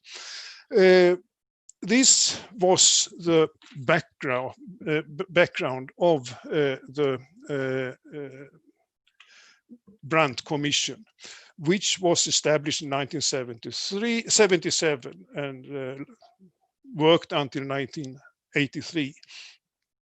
This NIEO protest, which took form in the United Nations General Assembly, with two special sessions, 74 and 75, began to peter out a little bit, because the North, I will come back to this, they started some kind of counter-offensive, didn't try to come to terms with this rising South protest. And among others in the North, there were concerns about this fact that it didn't, that lost dynamics, because many hoped that the dynamics should continue. And one of them was Jan Pronk. It was a radical minister of development in the Dutch government under Van Oil at the time. It was the most leftist government the Netherlands ever had. He was also cooperating with Erhard Epple, Willy Brandt's Minister of Development. And he was working in this UN machinery at the time, 74, 75, as a chairman of some of the sessions here, when the country after country in the South, they stood up and made their declarations, and proclamations and statements were taken, and they were in a certain euphoria, but then they saw that nothing happened with these declarations. And he got in touch with Robert McNamara, who was the World Bank director since 1968. You might have heard of him, I'm sure you have heard of him as the Minister of Defense during the Vietnam War. He was the one who organized the Vietnam War. He was taken from the Ford motor company, where he was the first outside the Ford family got up to the highest presidency of the Ford company, and he was then taken over as a Minister of Defense by John Kennedy, and made a perfect work in his and the Pentagon's view. When Lyndon Johnson, who took over after the murder of Kennedy, wanted to campaign 68 for the presidency. He realized, because then the protest had started to get momentum against the war, that he must go for another direction, and he sent McNamara to the World Bank, and as a director there. And there he started to, with the same zeal and the same commitment as he had organized the war on Vietnam, he began to organize the war on poverty in the World Bank, because he saw a connection between poverty and warfare, and so this was one motivation, but of course he had a new position, a new job. And in 1973, he made a statement and a declaration that until 2000 we should eradicate poverty on Earth. And this was the problem. And this was in that capacity that Jan Ponk turned to McNamara and said that we need to do something in this stagnating situation when nothing happens, because nobody will be happy with it. And he suggested that they should organize or set up a commission of independent people. And the model was a commission which McNamara had began his work in the World Bank with, the Pearson Commission, exactly to make an investigation of what did a development mean really. But that was a commission under the World Bank and was already suspect in the Third World because of that. And it was only white male people in the commission. There was one colored, but that was all. So now Prong said that it must be an independent commission. It cannot be in the sphere of the World Bank, because the whole Third World would then suspect it to being just a new instrument to dilute the protest. And it should be fully free, and it should be as many participants from the poor countries as from the rich countries. So these were the conditions, and then they met and they discussed who could lead it, who would be the perfect leader, and they both agreed on Willy Brandt, who both knew, of course. And this was how it started. It couldn't start as long as Kissinger was foreign minister, as long as Ford was president after Nixon, because he wouldn't agree. And it is very interesting to see how the timing was. Ford lost the election in November, 3rd of November, whatever, and then just at Christmas time, when it was clear that it was Carter who was going to take over, McNamara got in touch with Willy Brandt and asked him if he was prepared to do this. And Willy Brandt took some time, but he saw this as a challenge in his particular situation. Then after he had left the government, and I think he saw this as a challenge which he could combine with his new presidency of the Socialist International. And but he said, I'm not prepared to stand up and say it. You are not allowed to give my name for this, but you can reckon on me. And then exactly 2 weeks, 2 weeks before the installation of Carter, then McNamara made the committee or the commission public in a speech, and then it took 9 months to negotiate with the Third World about it, because there was a general concern about what this new commission was about. And this had, I think, particularly with the man to the left here to do, because he was very weak when the new international economic organization claim come on the table, and because of the Vietnam War, of course, and he couldn't confront it, but he did what he could to dilute it, to divert it, and to divide. And it was easy to divide because there were the poor countries then who had oil, and those poor countries who didn't have oil, and this was the card he played, and therefore it was a concern when the commission, before the commission could start. And the other obstacle was Giscard d'Estaing and Helmut Schmidt, the French-German duo, who not were interested in a new international economic order, but they were more or less on the same line as Kissinger in the opinion to ward it off. Giscard d'Estaing called the first meeting in Fontaine-Rambouillet for what later became the G7. It was there were 5 people at the time in November 75, and that was more or less implicit if you read the meeting minutes and so on, that it was against the South. It was experienced as a crisis of the North.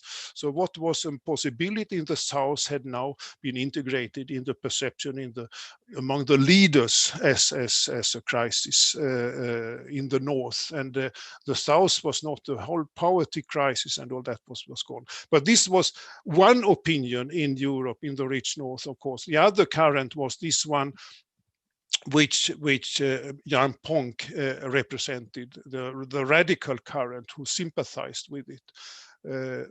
And McNamara he was not really so he didn't know really what to do with the new international economic order. He knew that you couldn't just push it back. It represented something which had to be taken seriously. Kissinger, he saw a problem with poverty, but that was not a big problem. So he wanted to stop the whole to take the dynamics out of the movement. But that was not McNamara's. But he was not prepared to go the full way with the NIEO. One can say, and Brandt was more prepared. The Brandt Commission during these 9 months, they were more interested in going to the full way. I mean, more or less duplicate, more or less, or adjust to the southern protest and integrate it and in a more radical direction. And McNamara wanted to stop at the poverty, so eradicate poverty. This is the mission until 2000. It should be eradicated. Brandt and the Commission wanted to go further. Here is the report. It came 1980. When I planned this presentation, I made a choice between. I had to make a choice between going deeper into the work of the Commission. This is a very interesting story. I haven't discovered a lot of interesting things I didn't know before when I have gone through the source materials in Willy Brandt's archives in Bonn and also Olof Palme's in Stockholm about how they thought. It was 50-50. Some people, the two of them were Americans. It was one Democrat. They didn't represent political parties. They were out of politics formally, but most of them. But they had. I mean, one was the Ministry of Commerce in the Nixon administration. And another one was the owner and editor of Washington Post. And they had difficulties, of course, to accommodate to these problems. But the Europeans were basically social democrats. Palme was there, and Pronk was there, and Pisani, the French, was there. And also Edward Heath was also, he was more or less on that side too. He had his his opposite, his adversary in Margaret Thatcher, of course. So he did what he could to demarcate him from her. But it became a process, a product after a lot of problems and crises and so on. But it is for me it is a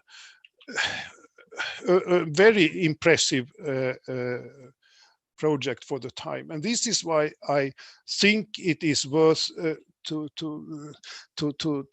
go back to it and see. We have now lived in 3 decades or something like that of certainties that there are no alternatives in history, and exactly to go back and look on the alternatives. I think the Brandt Commission is very, very, very interesting. There they had a horizon.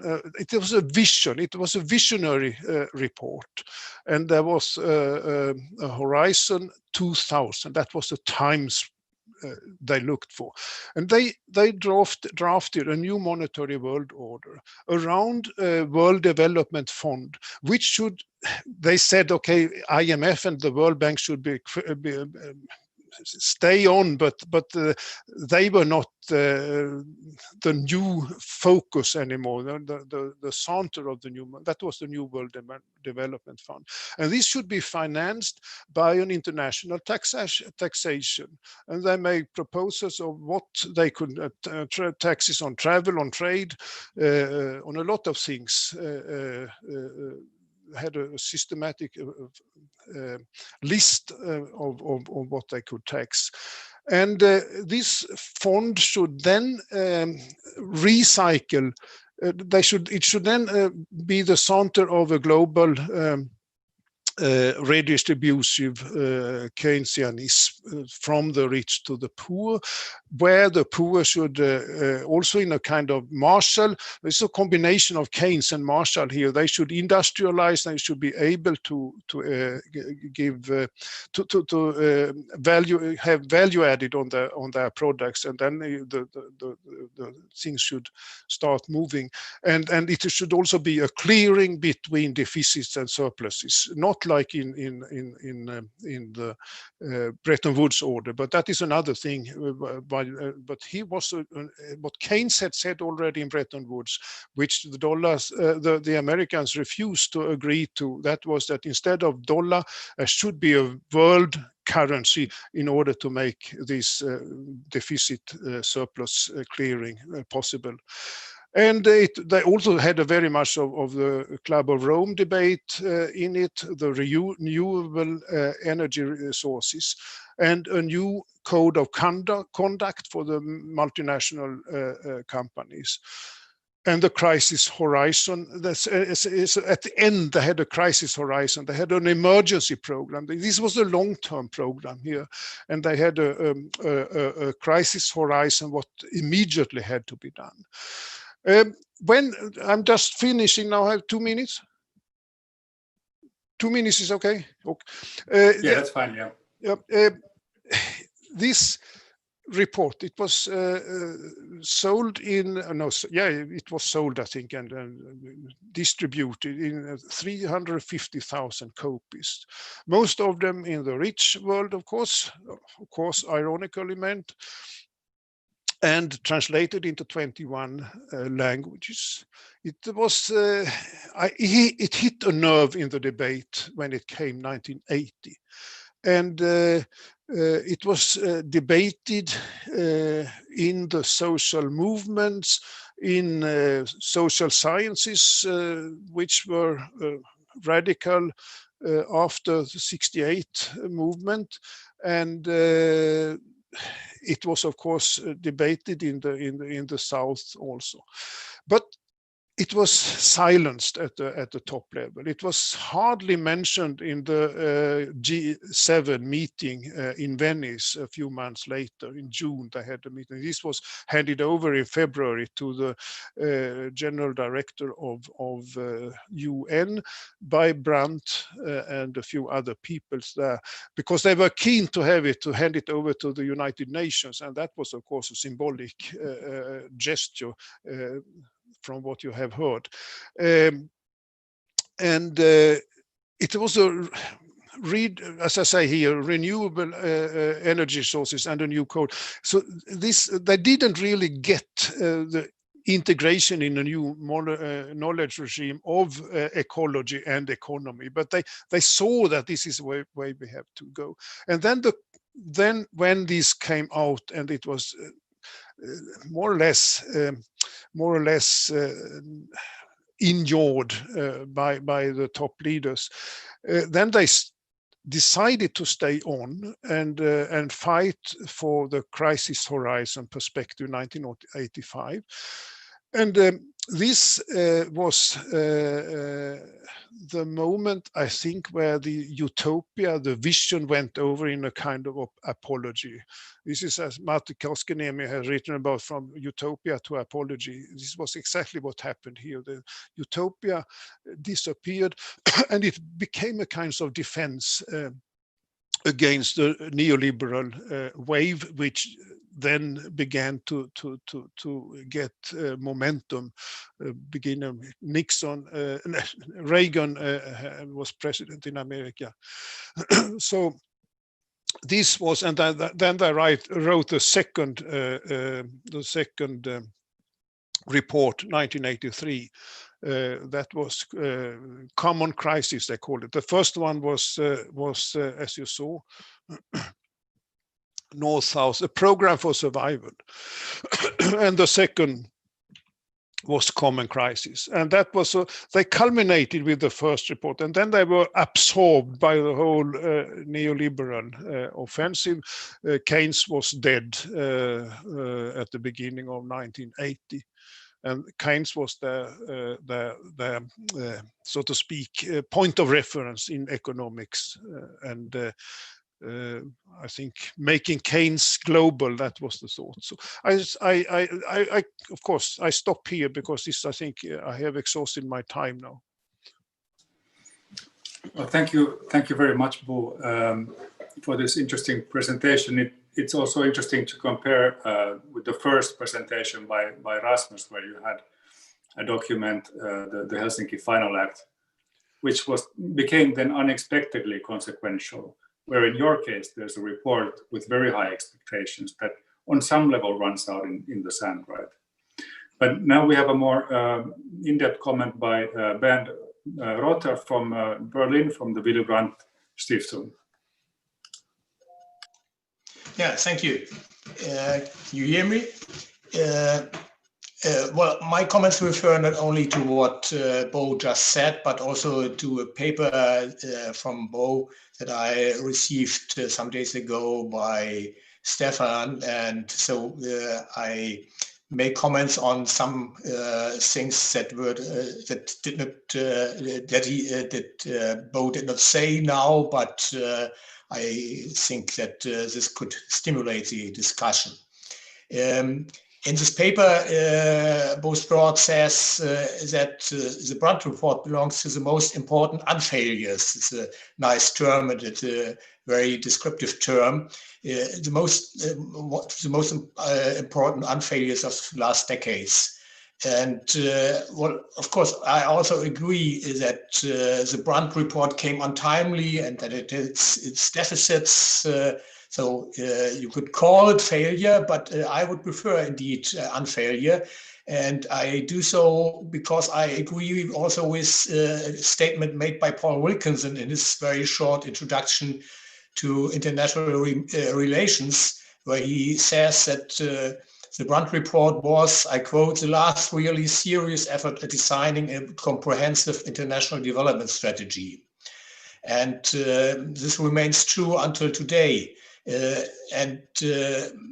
Looking back to why Willy Brandt did this, I also can quote in this case Willy Brandt himself. He said, "I belong to a generation that has experienced twice that and how war turned into hunger. That's why I don't want a new generation to see how hunger turns into war." And this is a generational motive he shared also with others like Bruno Kreisky and those who had experienced World War II as opponents against Nazism. I said that the Brandt report had some shortcomings. Among those are how it dealt with the population growth, with migration and the environment, with disarmament and development, with reforms in the South, as well as in international organizations and negotiations. This was rather unsatisfactory, but it was a stimulating vision. This is the most important point why the Brandt report still has importance for our discussion today. In the paper, Bo, you introduced a new category. You wrote about the planetary perspective of the Brandt report, contrasting it to global perspectives. So my very first question is, could you elaborate on not only on the semantic difference between global and planetary, but also on how planetary helps us better than global to understand what the Brandt Commission did?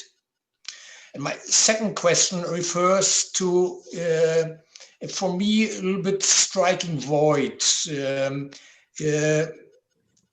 You argue in this paper, I quote, that the 1970s is the period that set the course toward many of the problems of our present. But in contrast, you mention neither 1989, not as a date and not as a metaphor, nor the end of communism. So once again, my plea to elaborate on this point: do we really live today in a world that essentially is a prolongation of the world of the 1970s? From a more academic point of view, but also with political ramifications, several questions arise that point to weak parts of the Brandt report. The Brandt report is on the North-South, but who is the South? Is it someone in the style of Mobutu Sese Seko or Robert Mugabe? Or is it someone in the style of Michael Manley? And what about internal, I'm referring to the report, what about internal conflicts between social groups in countries of the global South? Luis Echeverría was one of the political leaders who fought the hardest for the new international economic order. At home in Mexico, he, who was later president, but as I refer to his time as Minister of the Interior in Mexico, he was responsible for the massacre of left-wing protesters in the run-up to the 1968 Olympic Games. And on the other hand, as I mentioned, he was one of the proponents of the new international economic order. Last point, today we are confronted with a new social, economic and political model, the Chinese model, that could be described as Chile under Augusto Pinochet on a superpower level. Economic miracle, but in terms of social justice, or better injustice, old Manchester style. Replace England with China in Friedrich Engels, the condition of the working class in England, you have the perfect description. As a Democrat, I say that this is the most important challenge now and for years. And does the Brandt report have the potential to stop the global South from following the Chinese model?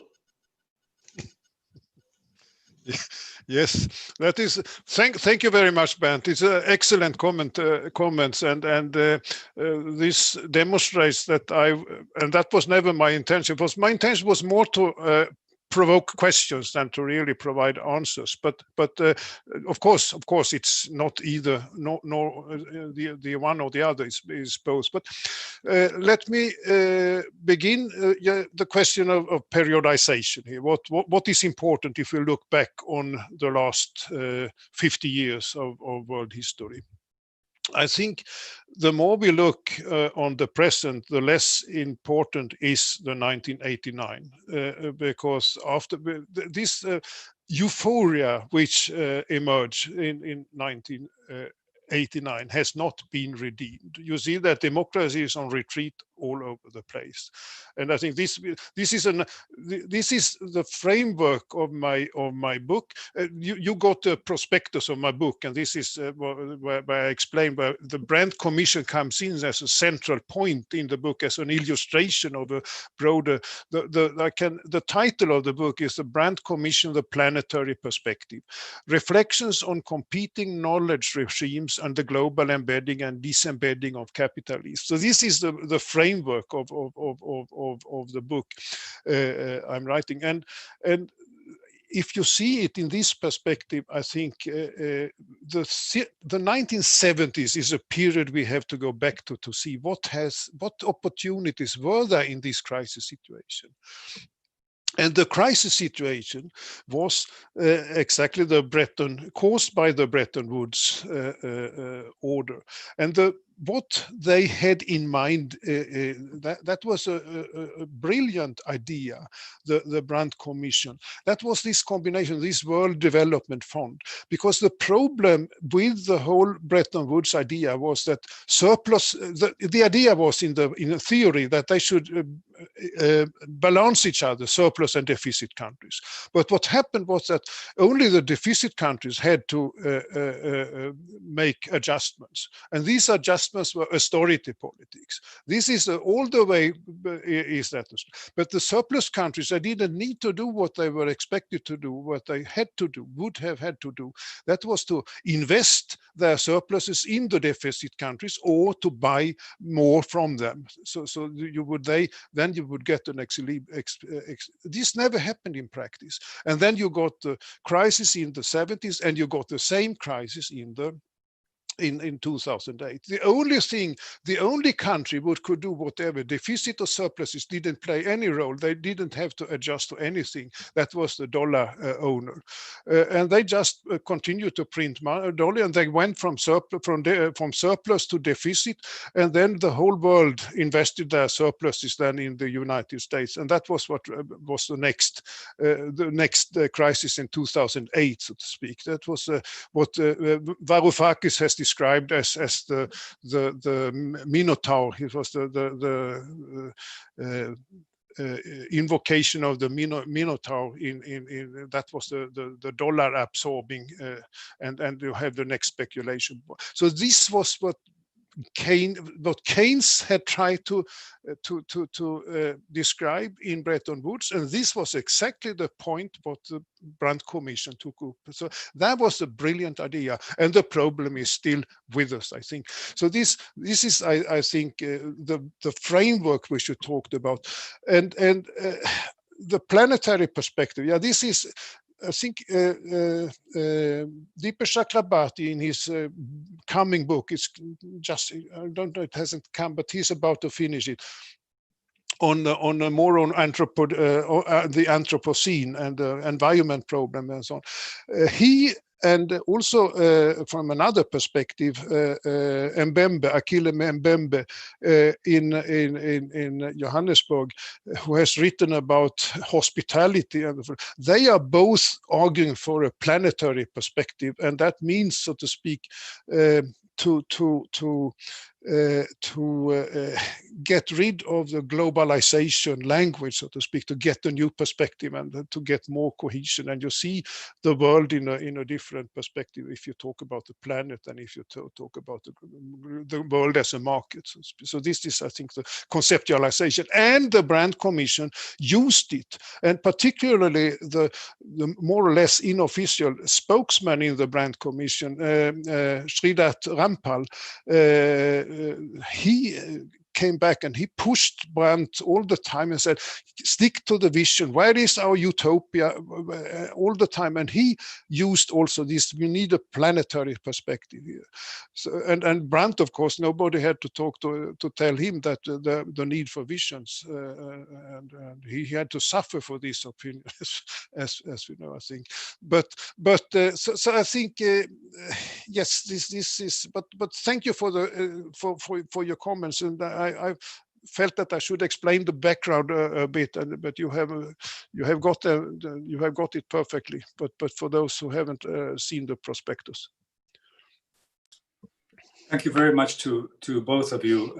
This discussion could go on for a long time, and I'm afraid we have to move on to the last presentation, which is by Mónica Fonseca, who is assistant professor in history at the Iscte University Institute in Lisbon.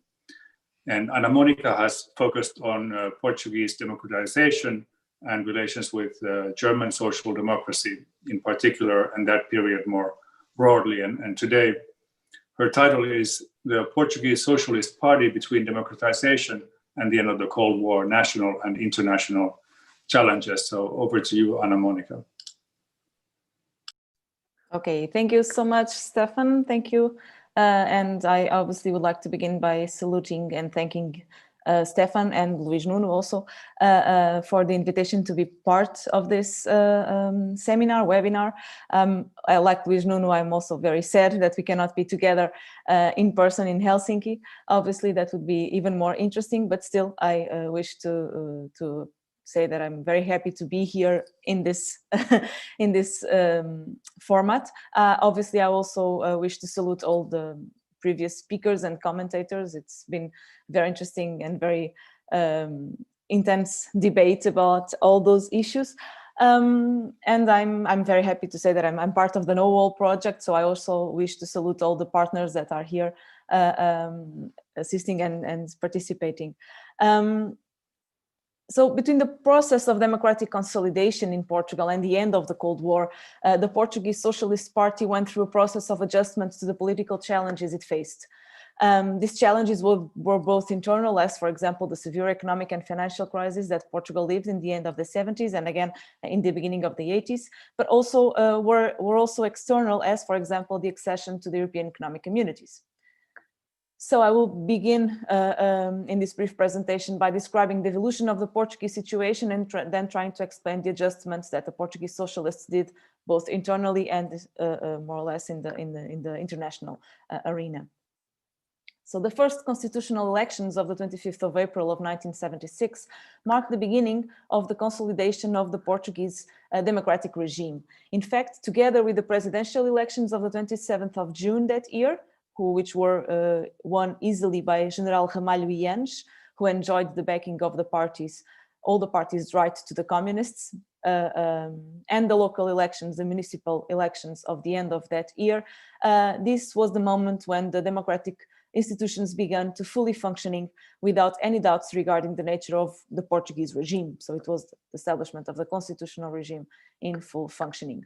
The socialists won the legislative elections with 35%, and as Mário Soares had already decided previously, they formed a minority government which took office in the end of July. These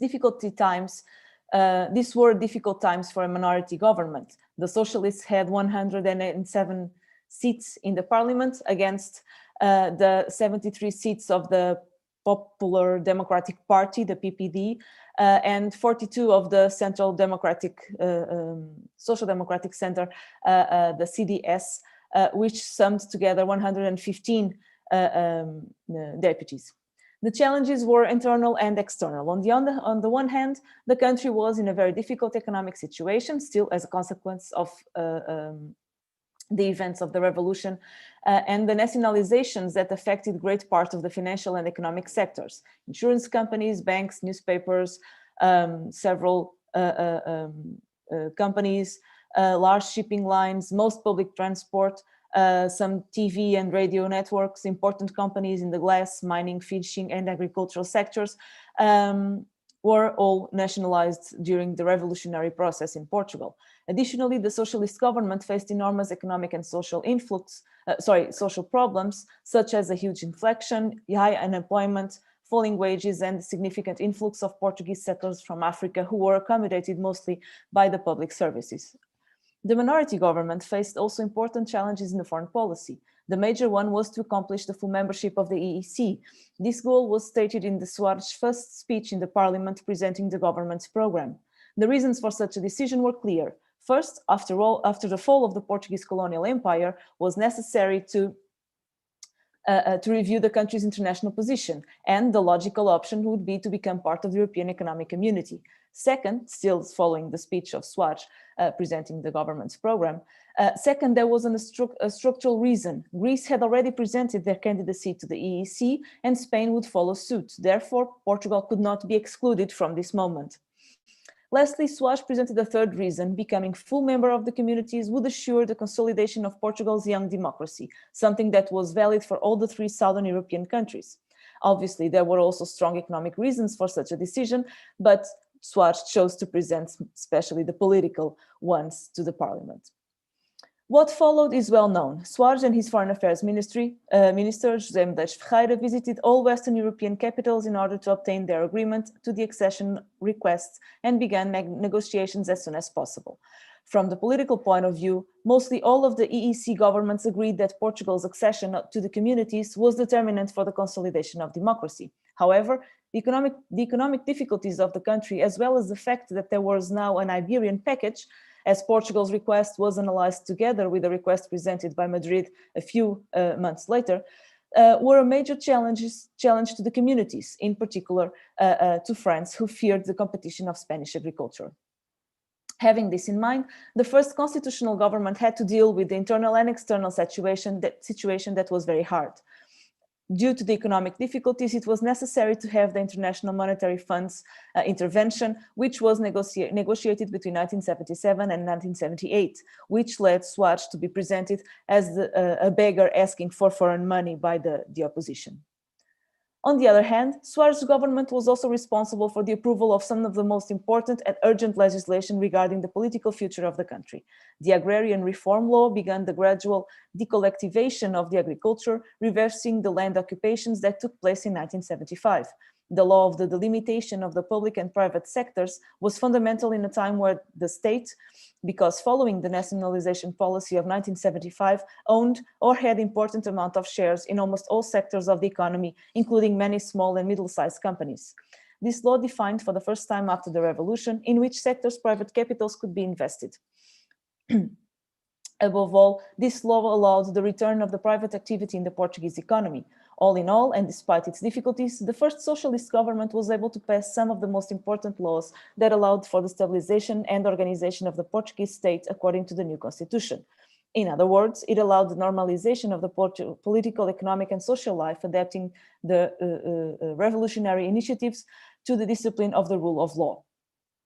However, domestic politics became harder for Soares' first government. As a strategic option, in December 1977, the Prime Minister requested the confidence vote of the Parliament, which was denied by all the opposition parties. The Communists voted with the center-right and the Conservatives of the CDS. Nevertheless, the President, General Ramalhians, decided to call Soares to form a new government, underlining that this one should have a parliamentary majority. In that sense, Soares made a bold move and formed the government with the Centro Democrático Social, the Social Democratic Center, the conservative sort of Christian Democratic Party in Portugal. The major goal of this short-lived government was to conclude the harsh negotiations with the IMF, which it did in the spring of 1978. But by this time, the political differences became even more visible, in particular with the President of the Republic.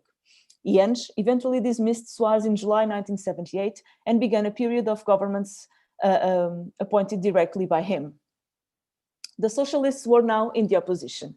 The next years would be of internal disputes and dissent and some bold political choices. The boldest would be the form of a new coalition in 1983 with the center-right Portuguese Social Democratic Party, which used to be called the PPD, which would bring Soares again to the head of the Portuguese government between 83 and 85. These were the final years of the negotiations to the EEC accession.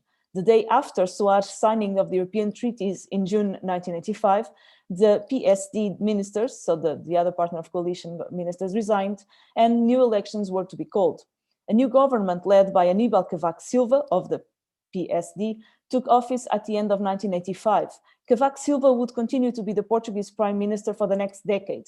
In 1987, he headed the first single-party government with a majority parliamentary support since 25 April 1974, as well as the first to complete the duration corresponding to an entire legislature.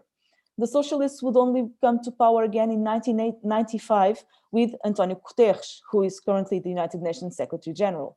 However, in the international arena, the socialists were gaining a growing relevance, mostly through the role played by Mário Soares in the the Socialist International, sorry.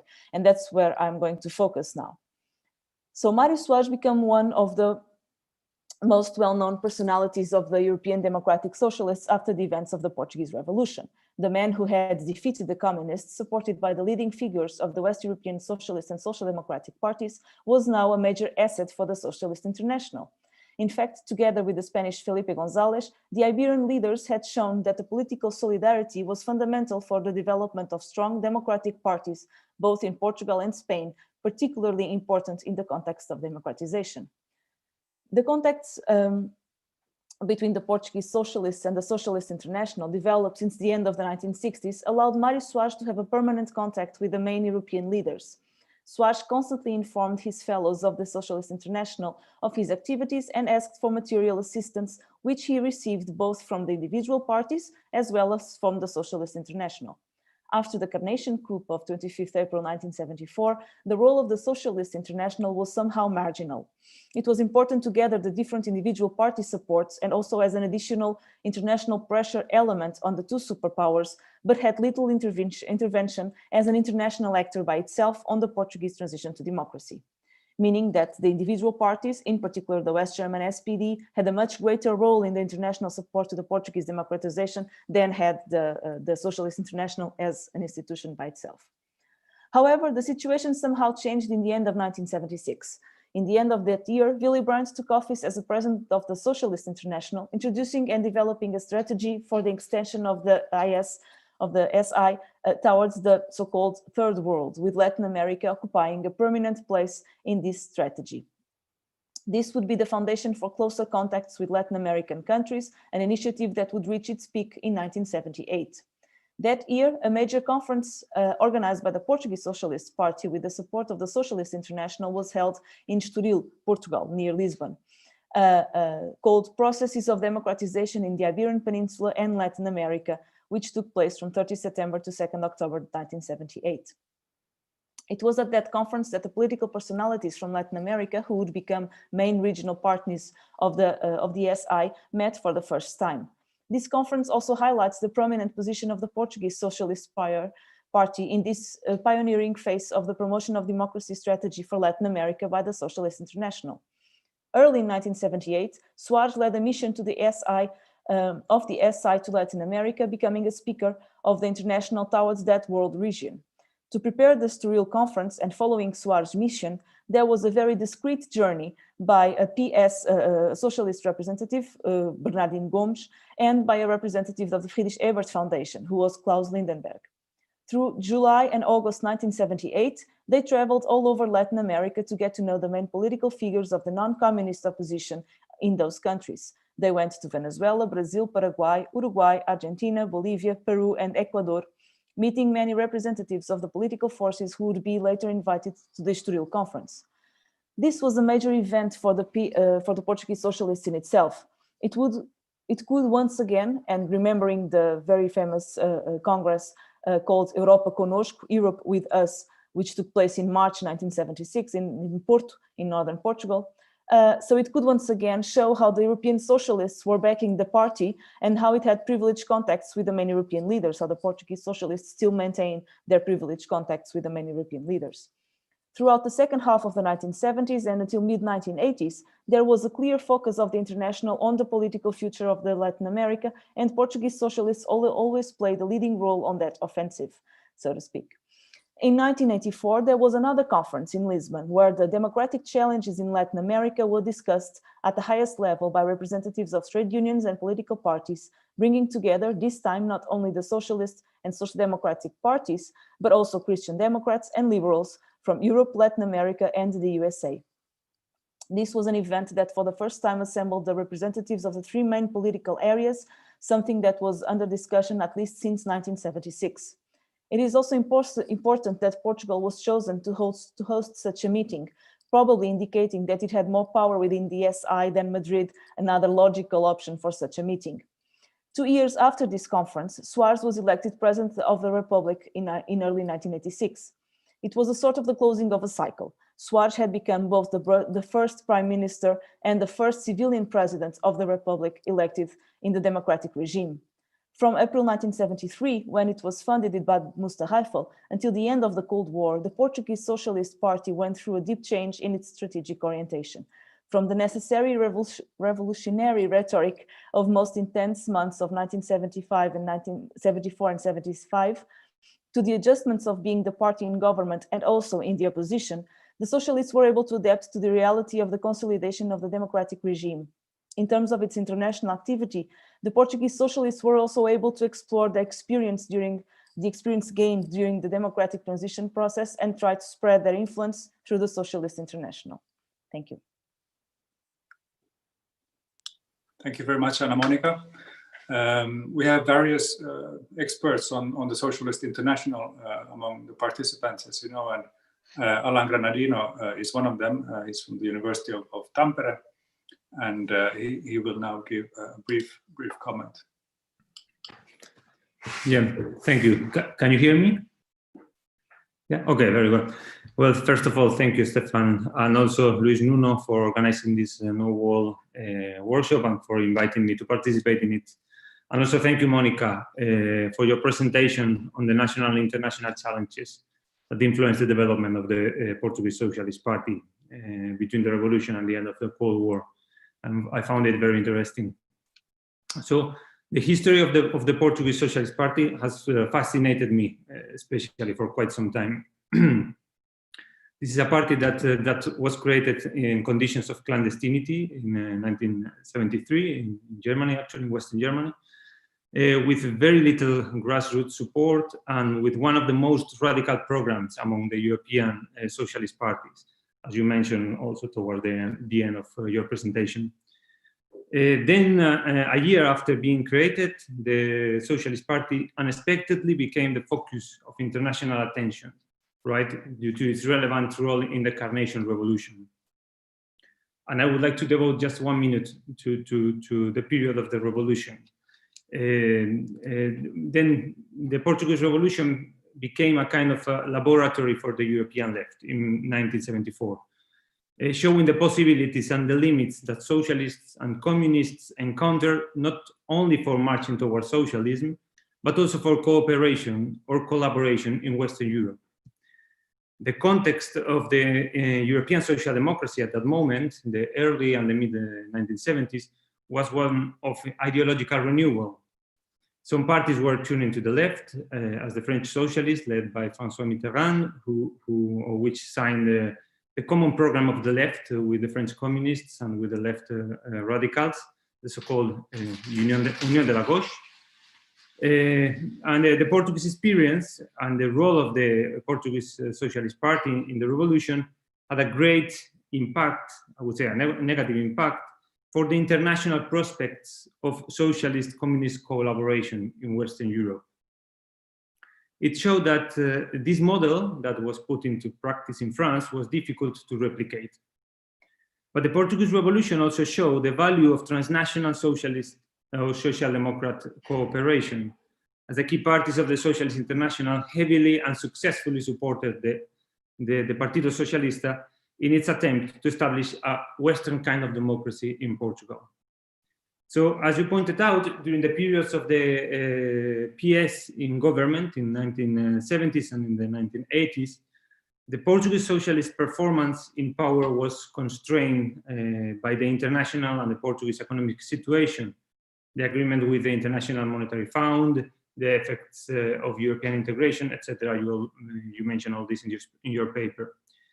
And I noticed that Portuguese scholars such as Costa Lobo and Magalhães have pointed out that when the Partido Socialista reached power in a coalition in government in 1983, they implemented a dramatic austerity program that was the precursor of the social democratic third way policies in Europe. A claim that is repeated in Portuguese literature several times. For example, Marco Lisi, you probably know, considers that this third way shift was made official in the Congress of 1986, anticipating other European parties as well. although at that time it was not conceptualized as such, as a third way.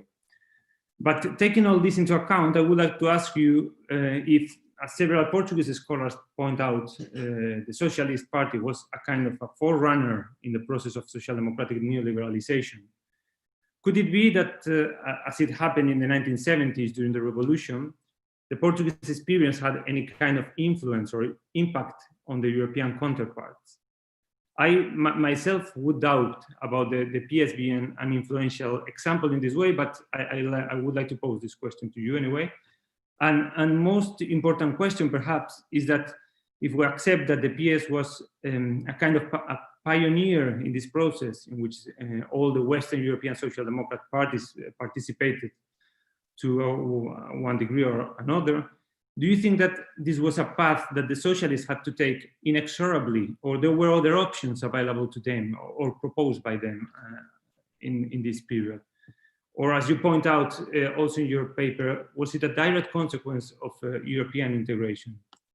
And I think I stop there because we don't have much time. Okay, thank you so much in the first place, Alan. Thank you for your remarks and for your comments. Well, answering very directly, I don't think that the PS would be, I mean, had such a big influence on the other socialist and social democratic parties in Europe during this neoliberalization phase. As you know, the program in 1986 was presented in the Congress where the PS was in the opposition. It was the renewal of the Declaration of Principles that was the one before that was the one presented in 1970 and discussed in 1973. So it was a very radical change from one reality to another. 1973, a Declaration of Principles being presented and discussed while the party was in opposition, in clandestinity, so in illegal situation, still with the dictatorship. And then 13 years after the new declaration of, or this Declaration of Principles of 1986, in which the new leadership of Vítor Constâncio presented the market economy as a new motor for the economy and the new ways of dealing with the workers and with the employers and all that. That was presented in a way, in a moment where the party was mostly trying to adjust themselves to the very deep changes in the reality, in the political reality in Portugal. Not only was the party in opposition, as one of the strategies of Vítor Constâncio was trying to deal with PRD, which was the party created around the former president of the Republic, and which was trying to make a strong competition within what we now see, it's the traditional forces of the Portuguese party system. So that program was important in terms of orientation of what the Portuguese socialists wanted to be and how they wanted to be seen. Professor Antonio Tel makes a very interesting, I think it's him, makes a very interesting comparison between Vítor Constâncio and Cavaco Silva, who are more or less very similar in their not political orientation, but in their what they thought about things and how their personality and everything. And so it's interesting that it's more or less a reflection of that, also a reflection of that situation. So very directly, I don't think that the Portuguese socialists had a very big influence in whatever, because they weren't able to apply directly the measures that they were defending. So it's not something that it's identified directly with the role of the socialists in government, because they weren't in government until 1995. So they had to wait and see the changes being done in practice by other forces. And also, I think that it's mostly the need to adapt to the European reality. I do think it's not something that it was I mean, I must be honest, I'm not totally aware of how the debate around this Declaration of Principles and this program of 1986. So it's something that I should have to go deeper and to analyze deeply to understand the debates around it, and so who were involved and all that. But from the readings that I've done so far, I would say that that was mostly the adjustment of trying to adapt to the whole new reality in the Portuguese reality and the European reality, and the need to reverse everything that had been done since 1974 and all that. So I would say that, but I still don't have much more details. we will be talking about this in the future, I'm sure, so we can share our conclusions and discuss it in the future. Thank you, Mónica. Thank you. Thank you, Anna Mónica. Thank you, Alan, and all the speakers. The point of this webinar was to have a future-oriented discussion based on this period. And as we've seen, all of these topics are still very much with us. So if to some extent your material, Anna Mónica, points towards a third way, well, we're still living dealing with the third way. And we still have to figure out the puzzles of the Brandt Commission. We know from Lars Fredrik Stöcker's talk that the economic exchanges across the Iron Curtain established a position of hierarchy and asymmetry that is still very much alive. And we know from Rasmus Søndergaard's talk that human rights is a very complex idea that can be used and misused in a variety of ways. But if this is a future-oriented discussion, let's give the final word to the future. And we have a brief comment by Lauri Ikola, who is a student of political history here in Helsinki, and he's also vice chair of the Young European Federalists in Finland.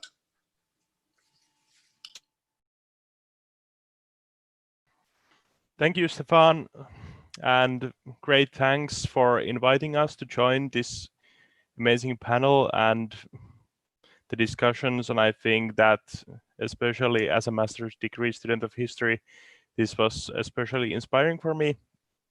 And for those of you who don't know about JEF Finland, we are a youth organization, NGO, founded in 1997 here in Finland, and we're part of the European movement all across Europe. And we mostly focus on the future of Europe. We've talked a lot this year about how the Europe should look in 2050s. But I think that there are 2 points that we have talked a lot during this year that connect to the repercussions that you have talked today. And I will mention them briefly.